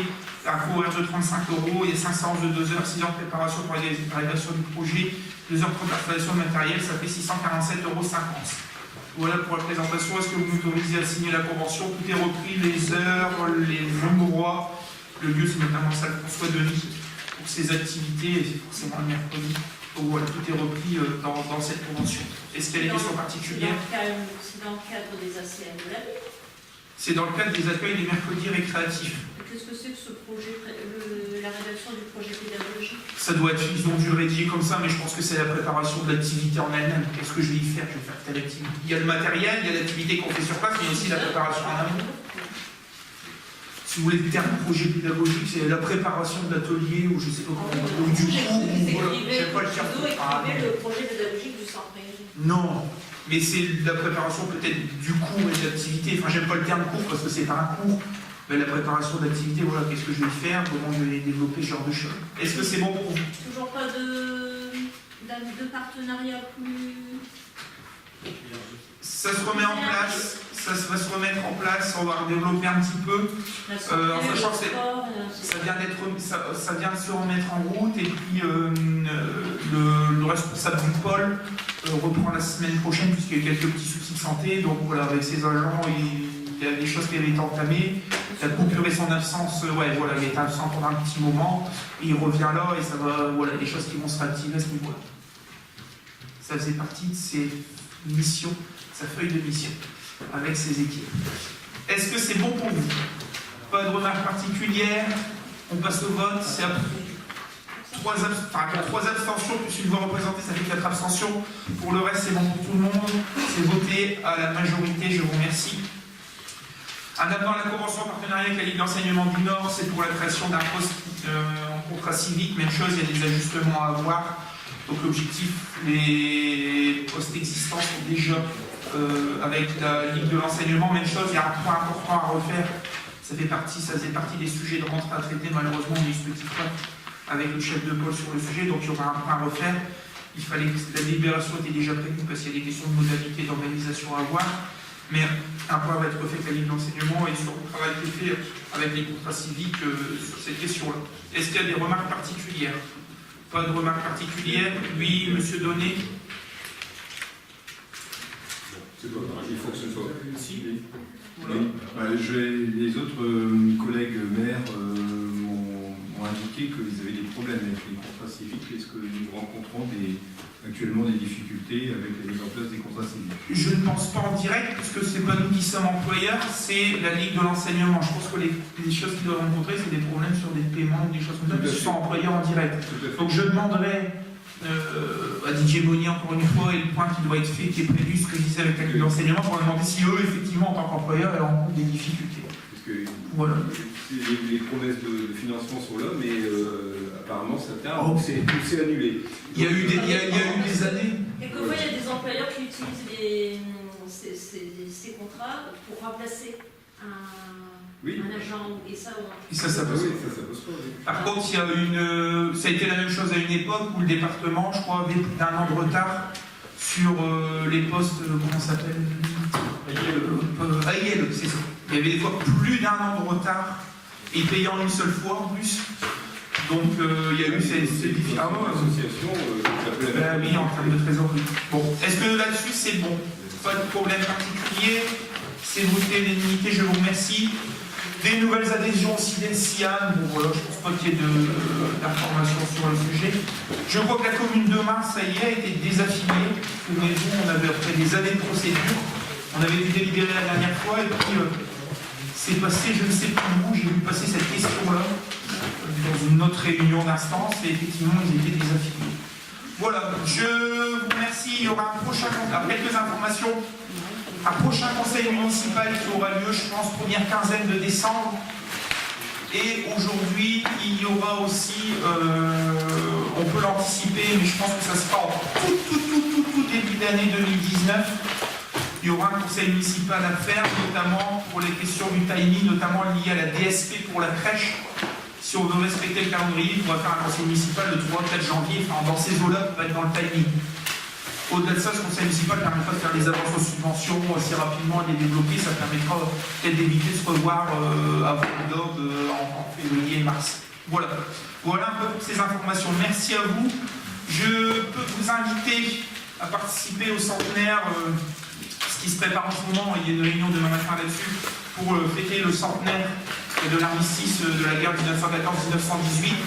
Je peux vous inviter finalement à y participer massivement à ces commémorations. Forcément, il y aura une cérémonie qui sera rehaussée. Il y a déjà eu le spectacle dont on a voté le tarif qui vient dans la programmation. Mais il y aura aussi des plus dans la cérémonie sur le sujet. C'est Maxence Maillot qui coordonne avec le service culturel l'organisation de cette cérémonie. Donc voilà. Il me reste à vous souhaiter une excellente soirée et rendez-vous début décembre. Merci à vous, bonne soirée. La séance est levée.